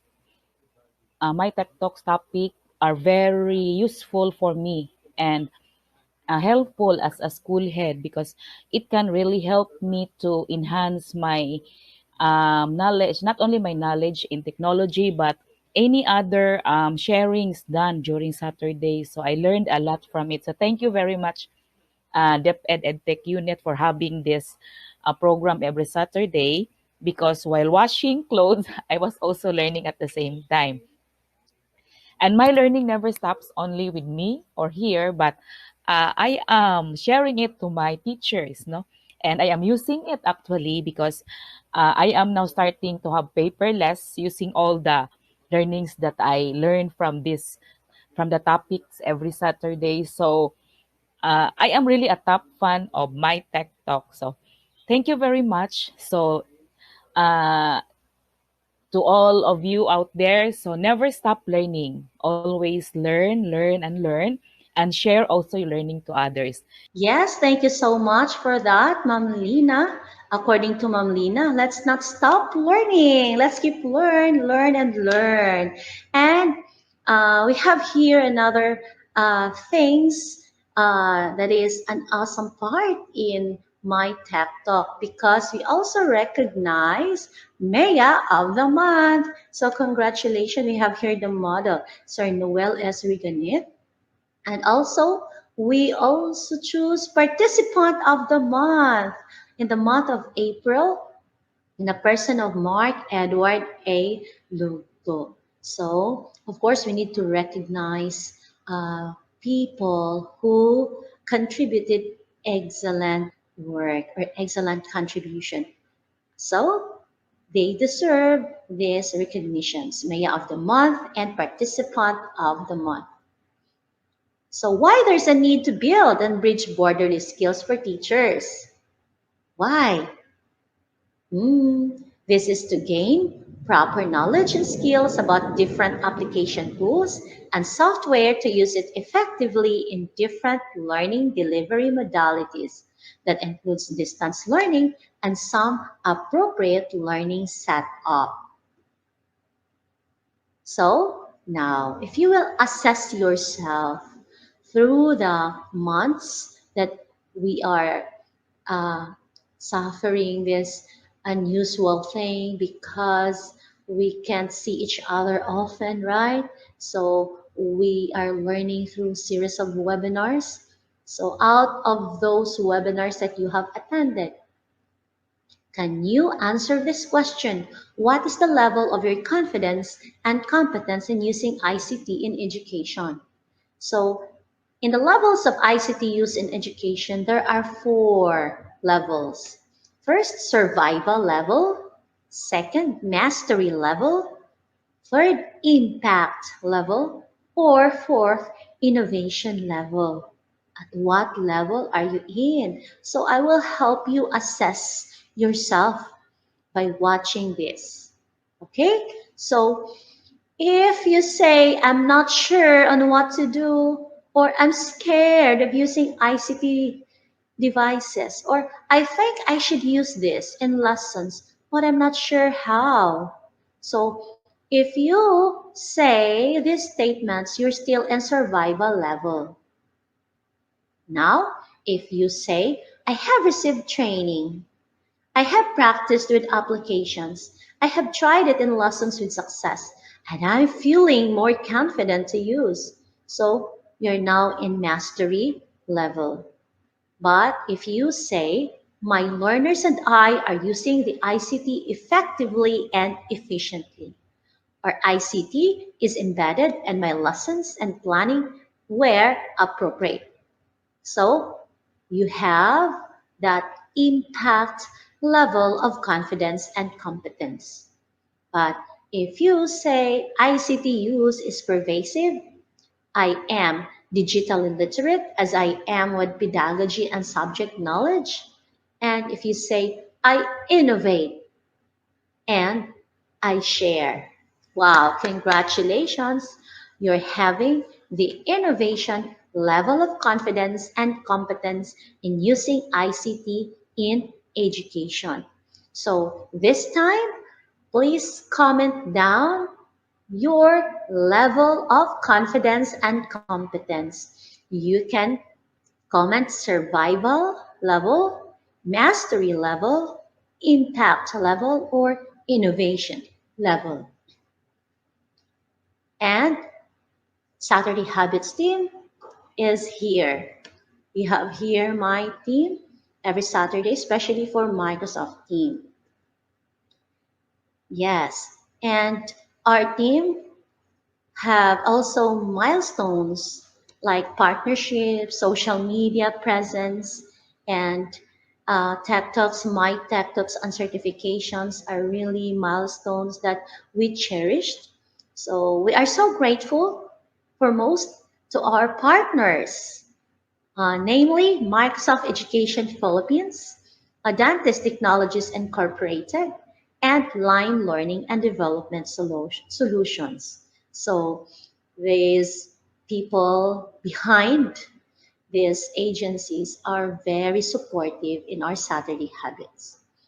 And this is the most essential part so that you will appreciate all the webinars conducted by the ICTS Educational Technology Unit. Now, how to claim certificates if you will attend our Saturday habits. Of course, you need to create your account and PD or Professional Development Learning Management System at www.training.deped.gov.ph. Any email, if you're having personal email or if you're having an email in your workplace, you can use that to create your account. And second, you can be a certified Microsoft Innovative Educator by making an account at www.education.microsoft.com for public, private school teachers and education major. Why we present this one? Because the speakers who are Microsoft Education Ambassadors, they will give you codes. Okay, you can redeem that code in this site, www.education.microsoft.com, and you can have points, you can have certificates or badges in your account. And with that, Saturday habits, okay, for you to follow us, we are streamed live at these 3 social media accounts. We have here the https://www.facebook.com/DepEd-EdTech. This is a Facebook account. Then another here in YouTube channel in DepEd Philippines and YouTube channel of Educational Technology Unit. And if you cannot join us in live streaming, don't worry, you can join us as team replay. So what you will do so that you can enjoy this team replay, You can go to the PDLMS, www.training.gov.ph, or any of the stated sites above. You can watch 24/7. And we have this program and project. So there's a memo, OUA memo 0006210191, issued last June 23, 2021. The subject is Opportunity for DepEd Teaching Personnel, Private School Teachers, and Education Major to become certified Microsoft Innovative Educators. So there are many ways for you to avail this one. So what's the purpose of this? This is to equip more educators with skills, resources, and materials for best practices and learning approaches in the 21st century. So how to avail that? You can become a certified Microsoft Innovative Educator in 3 easy steps. So you can earn your badge and personalized certificate today or at the moment. So step 1, create a free account at the Microsoft Educator Center. So you can find that in www.education.microsoft.com. Then step 2, explore the site and take trainings, courses, and learning path.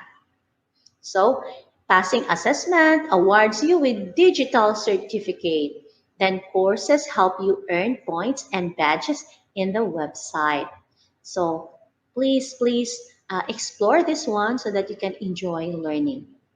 And step 3, complete at least 2 courses to earn your first badge as a certified Microsoft Innovative Educator. And you can earn more for that program. So there are 3 ways on how to avail that.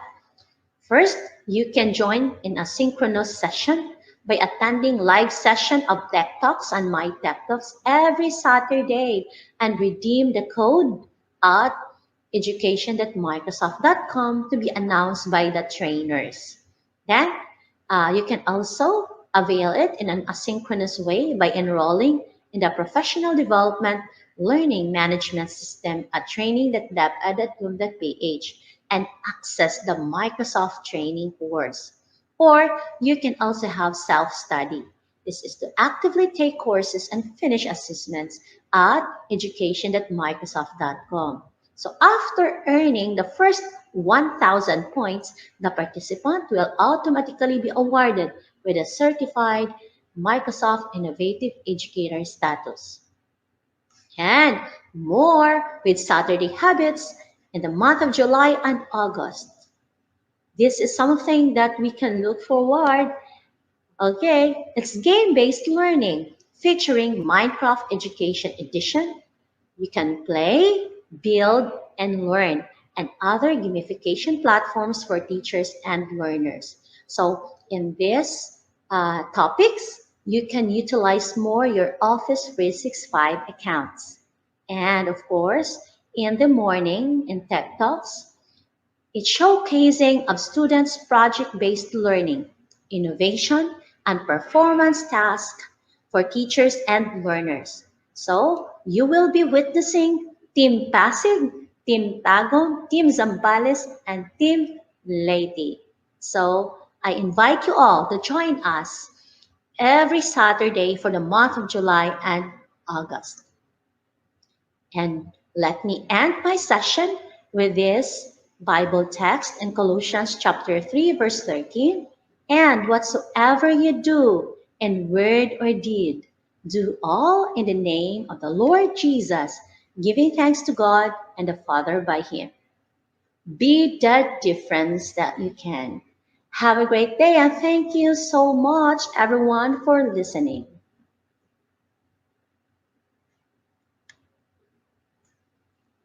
Good day, Philippines.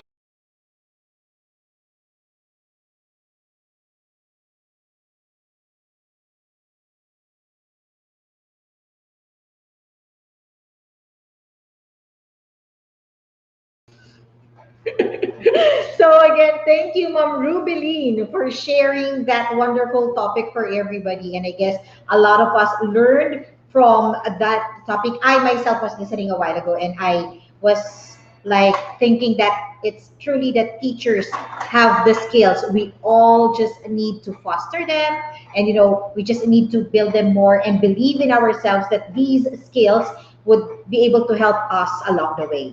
Yes, and we must take note that these ICT tools are actually would make our teaching easier, because if it doesn't, then we are not maximizing the use of ICT. Okay, so with that, we will directly proceed to the evaluation for our speakers this morning. So on your screen right now, we are going to flash, of course, the QR code. So you can scan it right now or take note of the link that you can see there below the code. So again, this is the evaluation for Ma'am Rubeline C. Pastrano, EDD, and the topic is Project Tech Teach for All, Building and Bridging Borderless Skills for Teachers. Okay, so we will be posting also the attendance for day 3. So one more time, this would be the link for our attendance. And do not forget to register your name, or please let us know that you are with us for the day 3. So again, this would be the link for our attendance.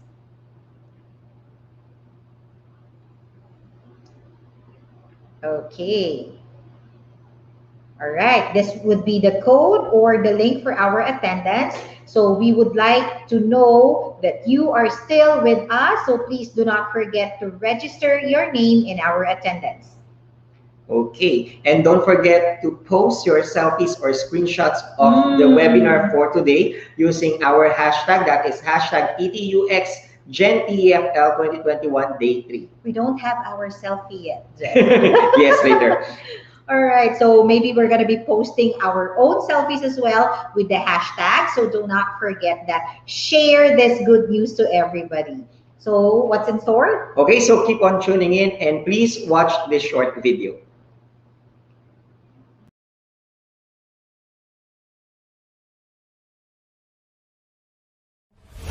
Year 2020.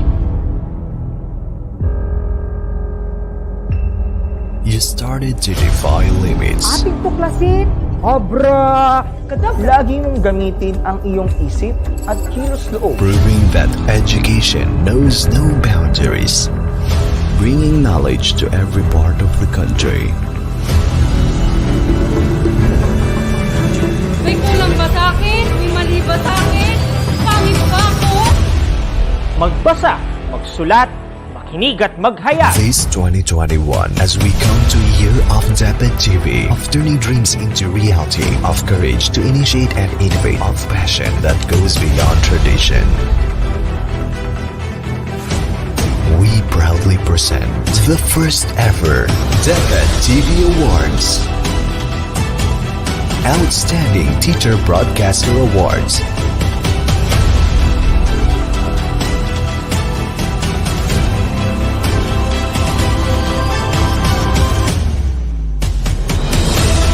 Production Awards.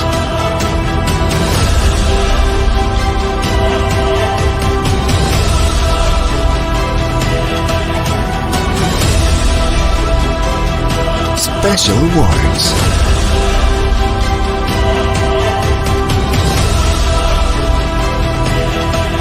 And Core Values Awards.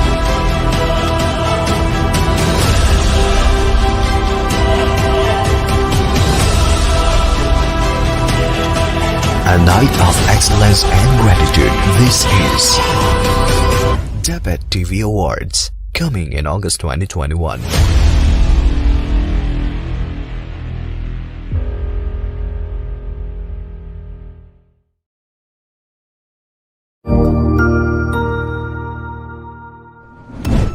Cognizant to the needs of our learners, parents, and teachers, the Department of Education provided us with powerful tools for productivity that will allow us to foster critical thinking skills, problem-solving skills, communication and collaboration skills to be compassionate, responsible global citizens. Join us and discover new ideas in our series of professional development training program with the ICTS-EdTech unit and Microsoft Education Philippines. Together, we will equip our learners and empower our fellow educators for a dynamic future. Para sa bata, para sa bayan, at para sa guro. Sulong Edukalidad.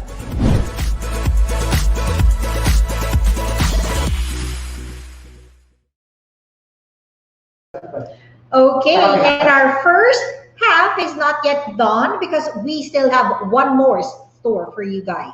Yes, and we'll be having creating your own teaching materials using online tools to be given to us by none other than Dr. Manashi Dutaking from Thailand. Take it away.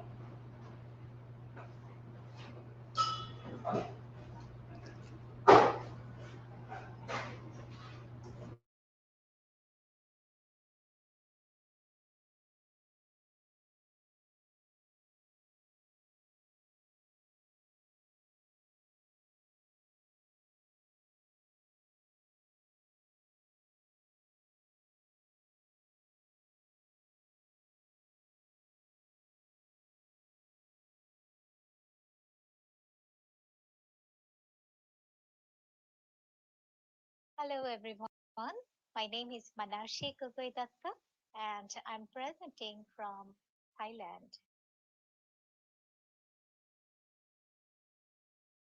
Usually we teach for 17 weeks in one semester. So I planned to teach the reading skills of mental activities of reading, thinking and observing, extracting different types of information from the subject-specific or discipline-specific text, and then skimming and scanning for specific details from given text. From the writing skills area, I chose choosing appropriate vocabularies, spelling correctly, writing logically, forming correct word orders, joining sentences correctly, punctuating, using grammar correctly, and structuring and using paragraphs correctly. These are based on the needs of the learners that they need to improve in their reading and writing skills in English.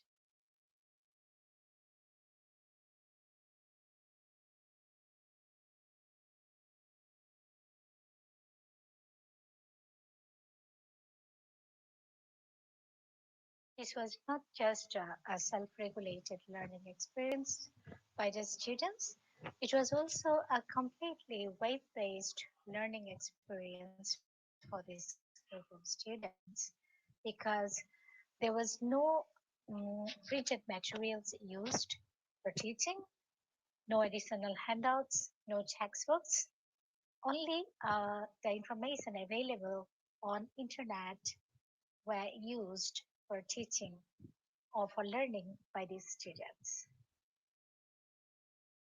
When we teach academic English, we have to depend on authentic materials available on internet. So I chose this tour and ResearchGate and academia.edu for selecting the reading materials for the students. Students could actually access or could get exposed to the academic English patterns through the reading materials provided from these websites because these websites mostly publish academic materials or research-based materials. When the teacher is not around, this type of applications can help learners to find out their minor errors in writing. So this Grammarly.com application was introduced to the students to use for checking their minor grammar mistakes while writing using computer. And they were also introduced to Pro Writing Aid. how to use these applications for editing or for correcting mistakes while writing by using computers.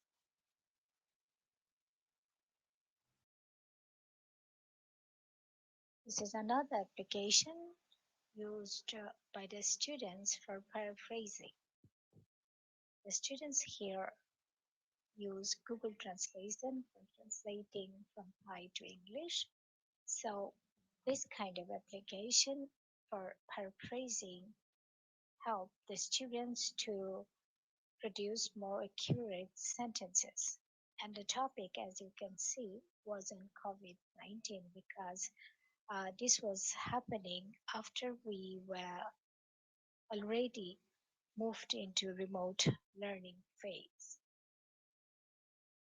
As students were learning by themselves, so the teacher was not around all the time to tell them or to point out at their mistakes. So I used some of the online tools and I asked the students to use these for self-editing, self-assessing, to check, to analyze their text by using these tools. And one of them is text analyzer that can show the students' proficiency levels in terms of IELTS and CEFR bands. It can also show their complexity levels, sentence lengths. So if the students are trained to use these applications appropriately, they can improve their own writings to some extent very well. We have to agree that what online resources offer to us is already look like unlimited. This slide shows one of the applications that I allowed my students to use for self-editing, for analyzing their text to know the grade of their writing. So they could see whether their writing in English was of 9th grade or 10th grade or higher than high school levels, and they could assess their own writings before submitting to the teacher. This is the assessment rubric designed for grading the students and at the same time for the students to use for self-monitoring and self-evaluation. So what you can see here are the 5 learning goals: grammar and vocabulary, content, organization, mechanics, and fluency. And these are the evaluation criteria that the students used for self-assessment.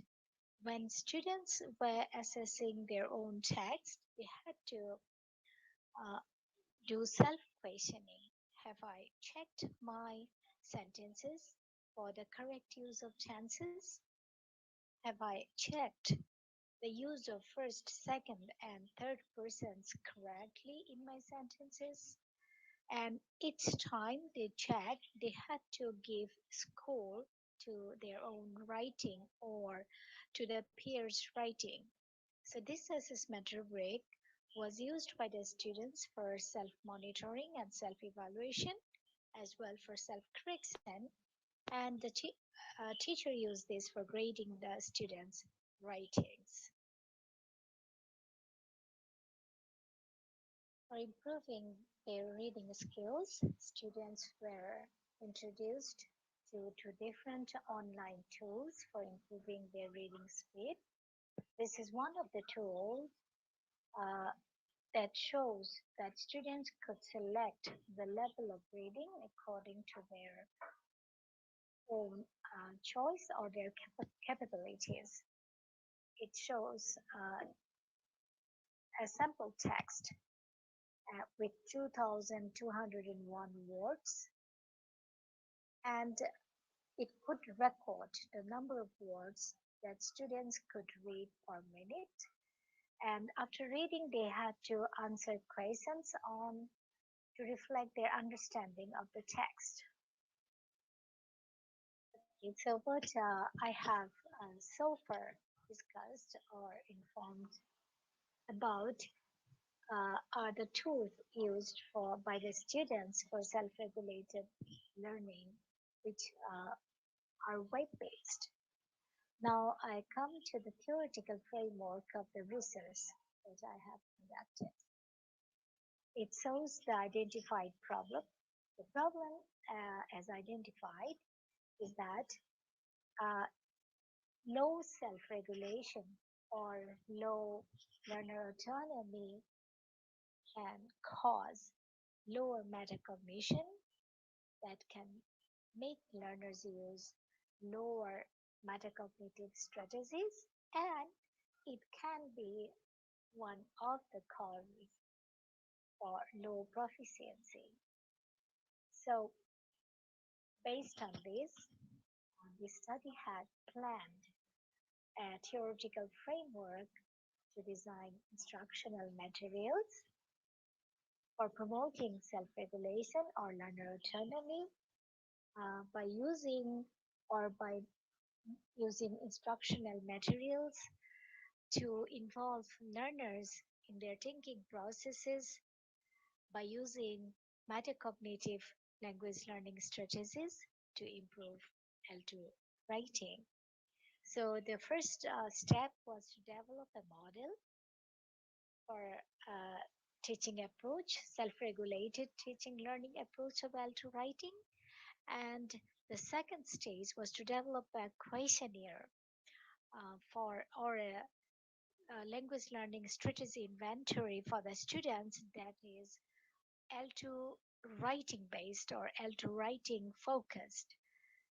And it listed only those strategies of language learning. Those are metacognitive, because it is believed that metacognitive language learning strategies can promote self-regulated learning.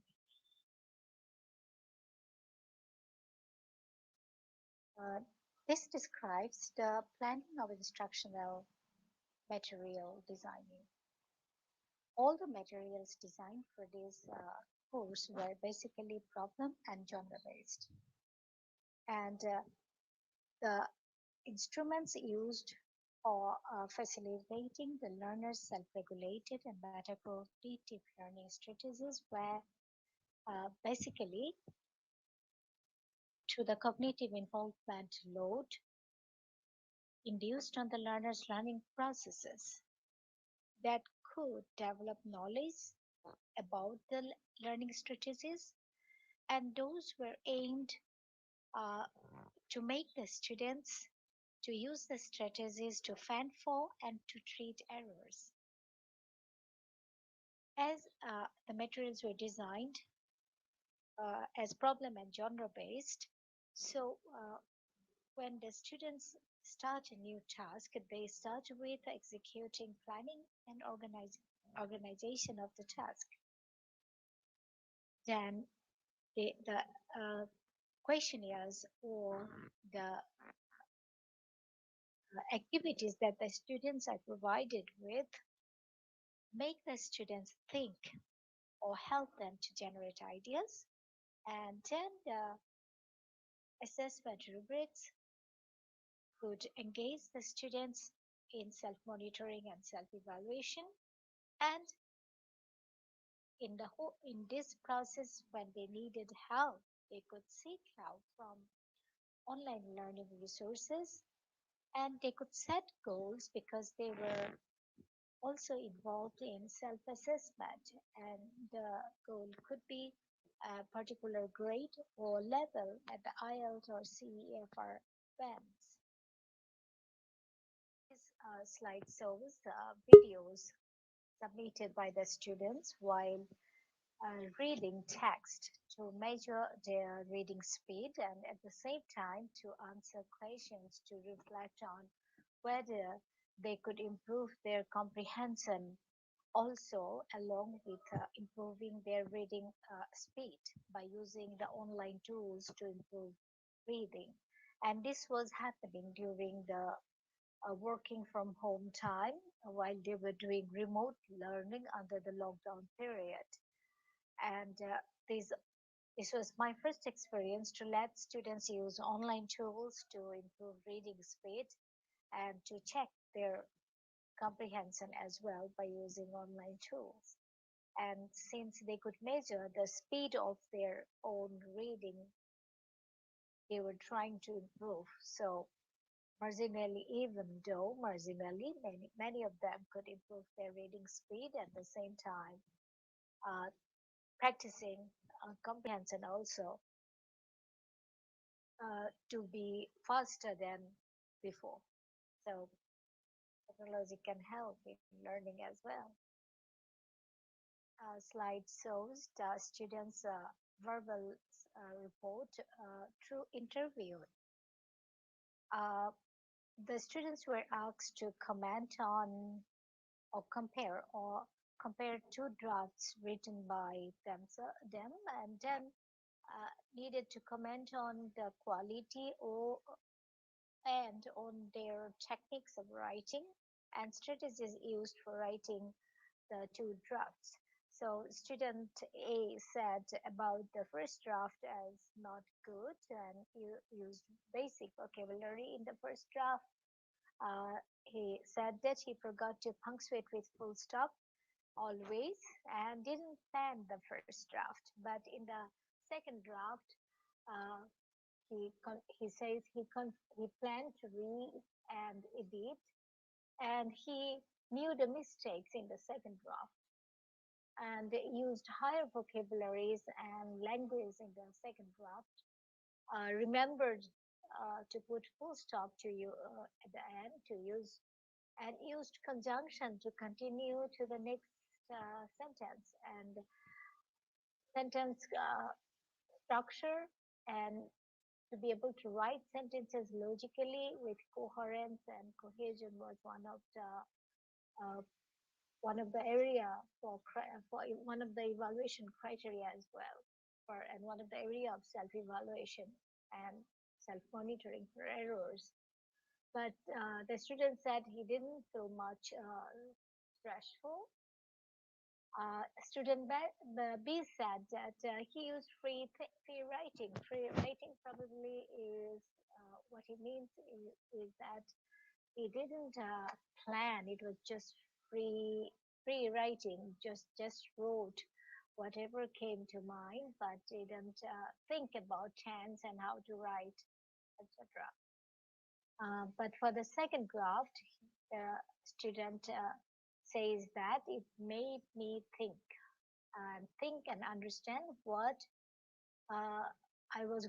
he was going to write and realized own problem as understanding vocabulary while reading, didn't feel stressed while learning through self-regulated strategy use, and not too much of stressful experience it was. Student C said the student didn't care about grammar while writing the first draft, and while writing the first draft, the student just used what he or she used to write and didn't know it was correct or not. But the same student said that he or she used Grammarly to correct mistakes and read and understand before writing.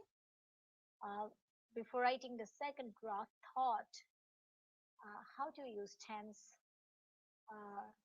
or paragraph, how to write a paragraph. Had to do more planning in the second draft about writing because of the questionnaire provided, and that was in the self-questioning pattern.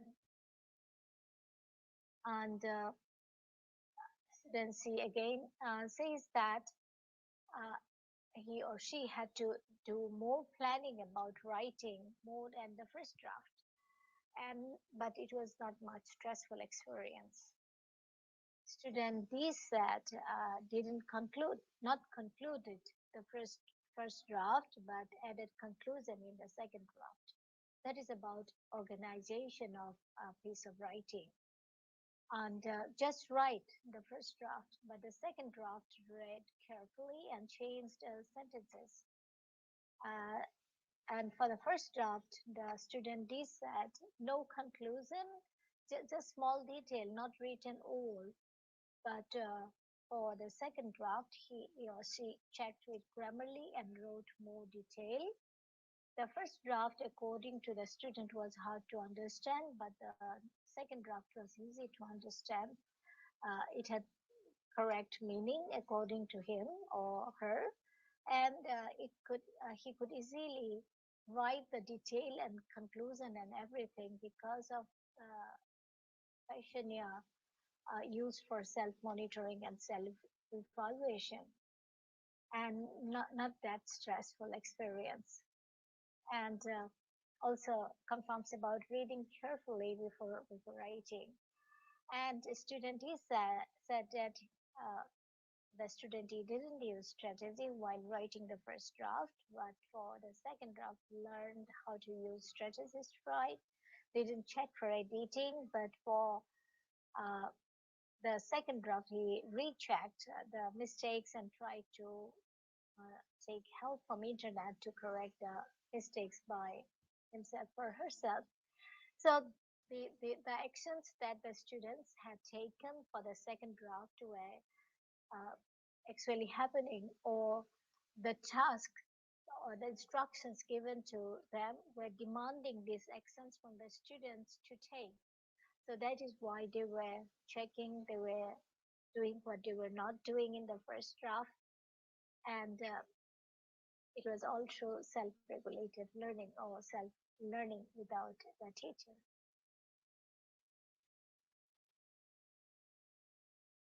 What I have learned from this experience of teaching self-regulated writing is that there are a lot of uncontrollable factors when we teach self-regulated learning. For example, emotions of the learners, whether it is in a classroom or remotely, it cannot be controlled. And I'm not sure whether we can really control if we are not working together with the student in one room or on one desk, because it can be extremely variable. The range of self-regulation itself can be extremely varied depending on many factors. What the students believe about learning by themselves without the teacher being telling them what to do in each step of their learning or whatever they're doing while writing. How were they trained in their high school or in their elementary school when they were learning with other teachers, whether they were trained to be independent in their learning approach or not? Otherwise, they even may interpret it in different ways. They may not understand that the approach of teaching self-regulated learning is actually making the learners to be lifelong learners so that they can be independent in learning. They should not require assistance or help from someone else all the time when they learn. And the attitude or the social attitude, if it's maybe simple, but very simple, but it may be very important as well. Like, okay, we are paying for learning, but the teacher is not with us to teach. We are doing it by ourselves. So what kind of teaching is this? It depends. Unless with age, with the understanding of the approach of learning, and the most important is the part of the educator, how much the educator can understand the learners when they teach remotely or when they teach to be self-regulated learners. In one period of one semester in 16 or 17 weeks, if a new teacher is teaching, it may not be possible. There should be some connection between the teacher and the students when such kind of approaches are adopted for self-regulated learning. So we have been trying to promote self-regulated learning or learner in autonomy, but teachers have to be trained in their education programs to incorporate self-regulated learning, to make the learners prepared for going through such an approach of learning. And flexibility is very important because we cannot control the mood and mode both of the learners in learning. So we need to be flexible. It happens that sometimes some students, I could see that they can write very well in the morning or maybe at midnight, sometimes at 1 a.m., 2 a.m. They could write very well, but maybe in the class they were just not ready to write something at the same level. And to know how to manage the thinking capacity of the learners when we use cognitive construct teach. Expertise is required. We need to know how to plan, how to provide the instructions to the students to control that mental capacity or the thinking capacity of the learners so that we can manage the uncontrollable factors by understanding the situations, by understanding the learners, by understanding what the requirements of the learners are, also by understanding what are the responsibilities as educators for us, and then things can be different, can be more satisfactory. So that was my experience while teaching this remotely for self-regulated learning. So thank you all for viewing my virtual presentation, but it is not the same as giving presentation in front of an audience because I was not getting any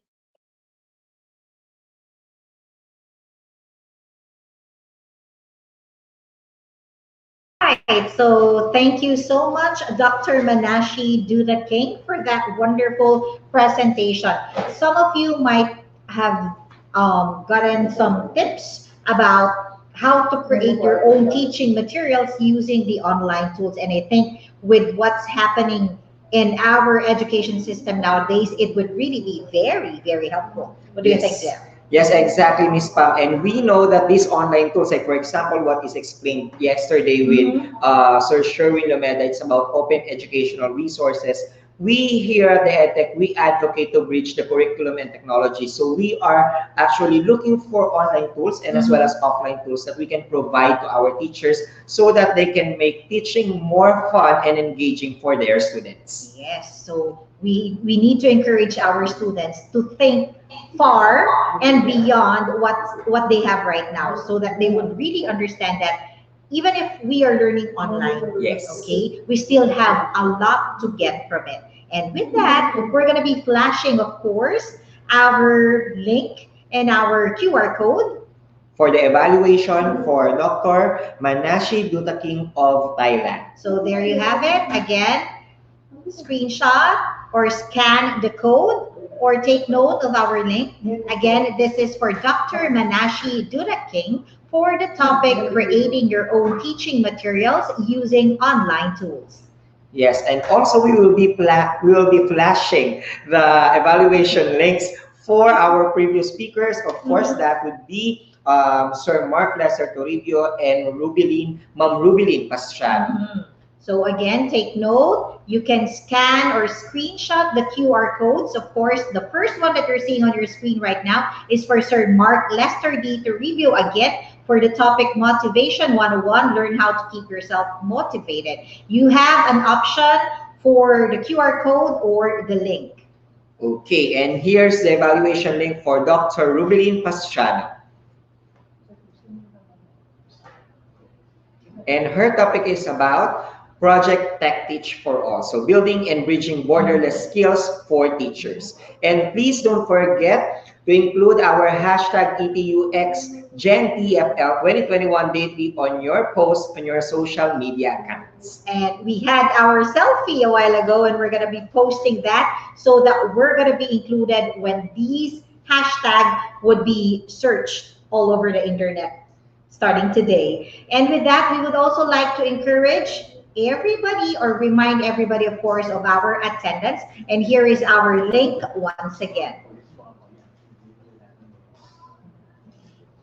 So everybody take note of this link. This is for your attendance for day 3. All right, so Sir Jeff, what's up? Okay, so I know we have prepared a lot of excellent speakers this afternoon. So keep on tuning in, and please inform your co-teachers that they still have a lot of time so they can learn more about our International Multidisciplinary Webinar series for teachers. Okay, so we will be playing some DepEd series during the lunch break, and we'll see you at exactly 1 o'clock in the afternoon. We're going to be back, so please make sure that you are going to be with us again for our afternoon session. So enjoy our DepEd series, and see you later at 1 p.m. Happy lunch, everyone. We enjoy our lunch.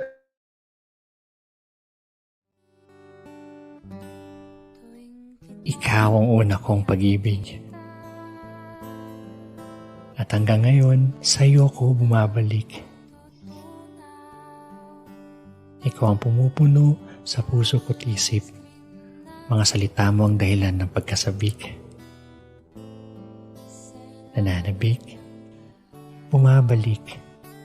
Ang mga alaala simula pagkabata, pinapaalala mo sa akin sa ina. At ang mga kwentong pinagsaluhan naming dalawa. Nananabik, bumabalik.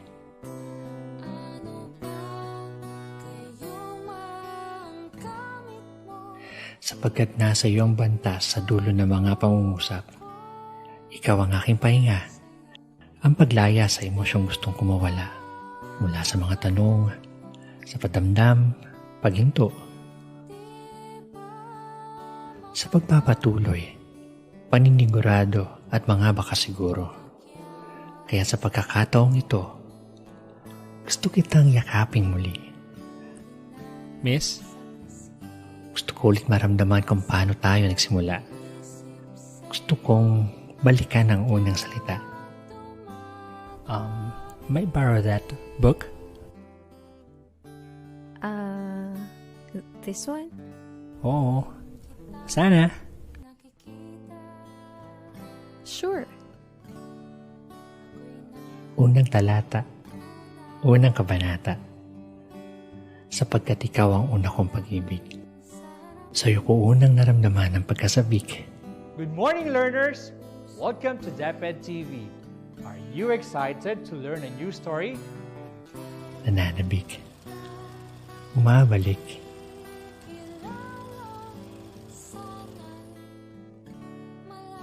Ikaw ang una kong pag-ibig.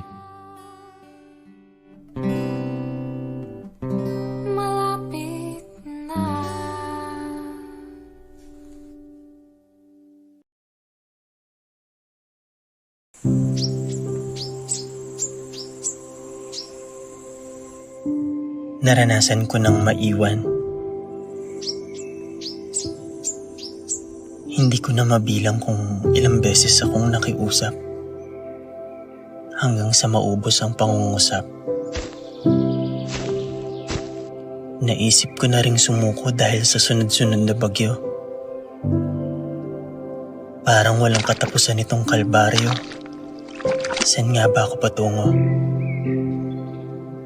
Saan ba ang dulo nito? Sa paglalakbay, muntik na akong huminto. Pero sinalubong mo ko.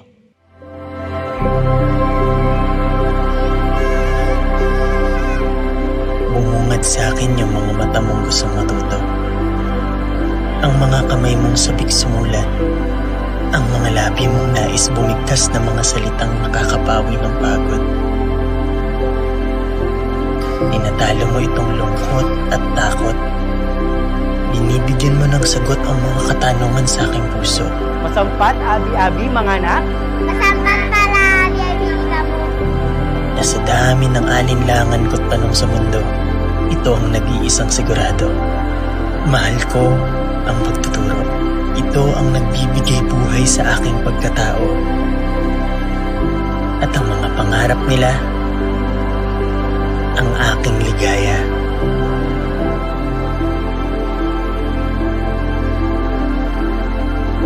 Minsan na rin akong naiwan.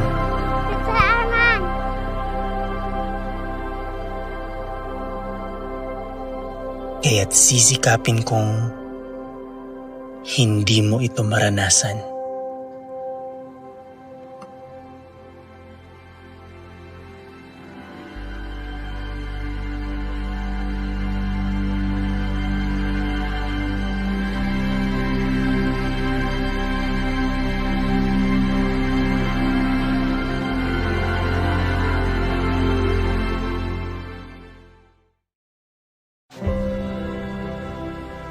Sasamahan kita kahit isang eroplano ang agwat nating dalawa. Dahil kung nakakapagsalita lamang ang paliparan, ikukwento niya kung ilang beses akong lumingon pabalik sa iyo nung araw na ako'y lumisan.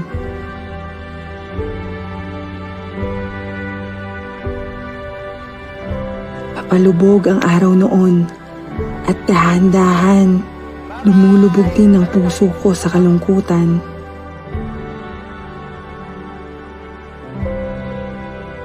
Ayaw sana kitang iwan. Gusto kitang samahan.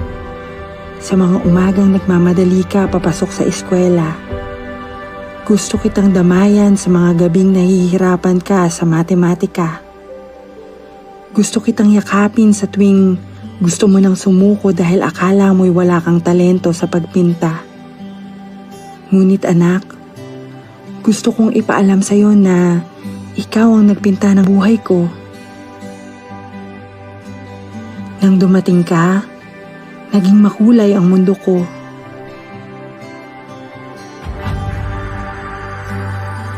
Ang dating mga baluktot na linya ay naging tuwid. Ang dating madilim na larawan ay nabigyan ng liwanag.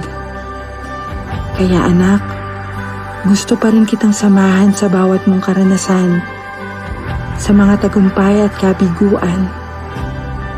Sasamahan kita hanggang marating mo ang mga ulap, hanggang maabot mo ang iyong mga pangarap.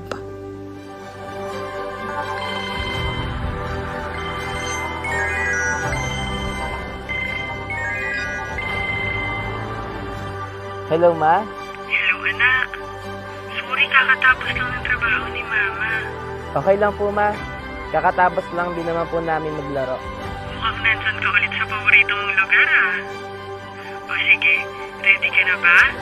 Punta ka na sa DepEd Commons. Math tayo ngayon, ha? Saan na nga ulit tayo nahinto kahapon? Sa problem solving na, di ba? Anak, sasamahan kita. Kahit isang eroplano ang agwat nating dalawa.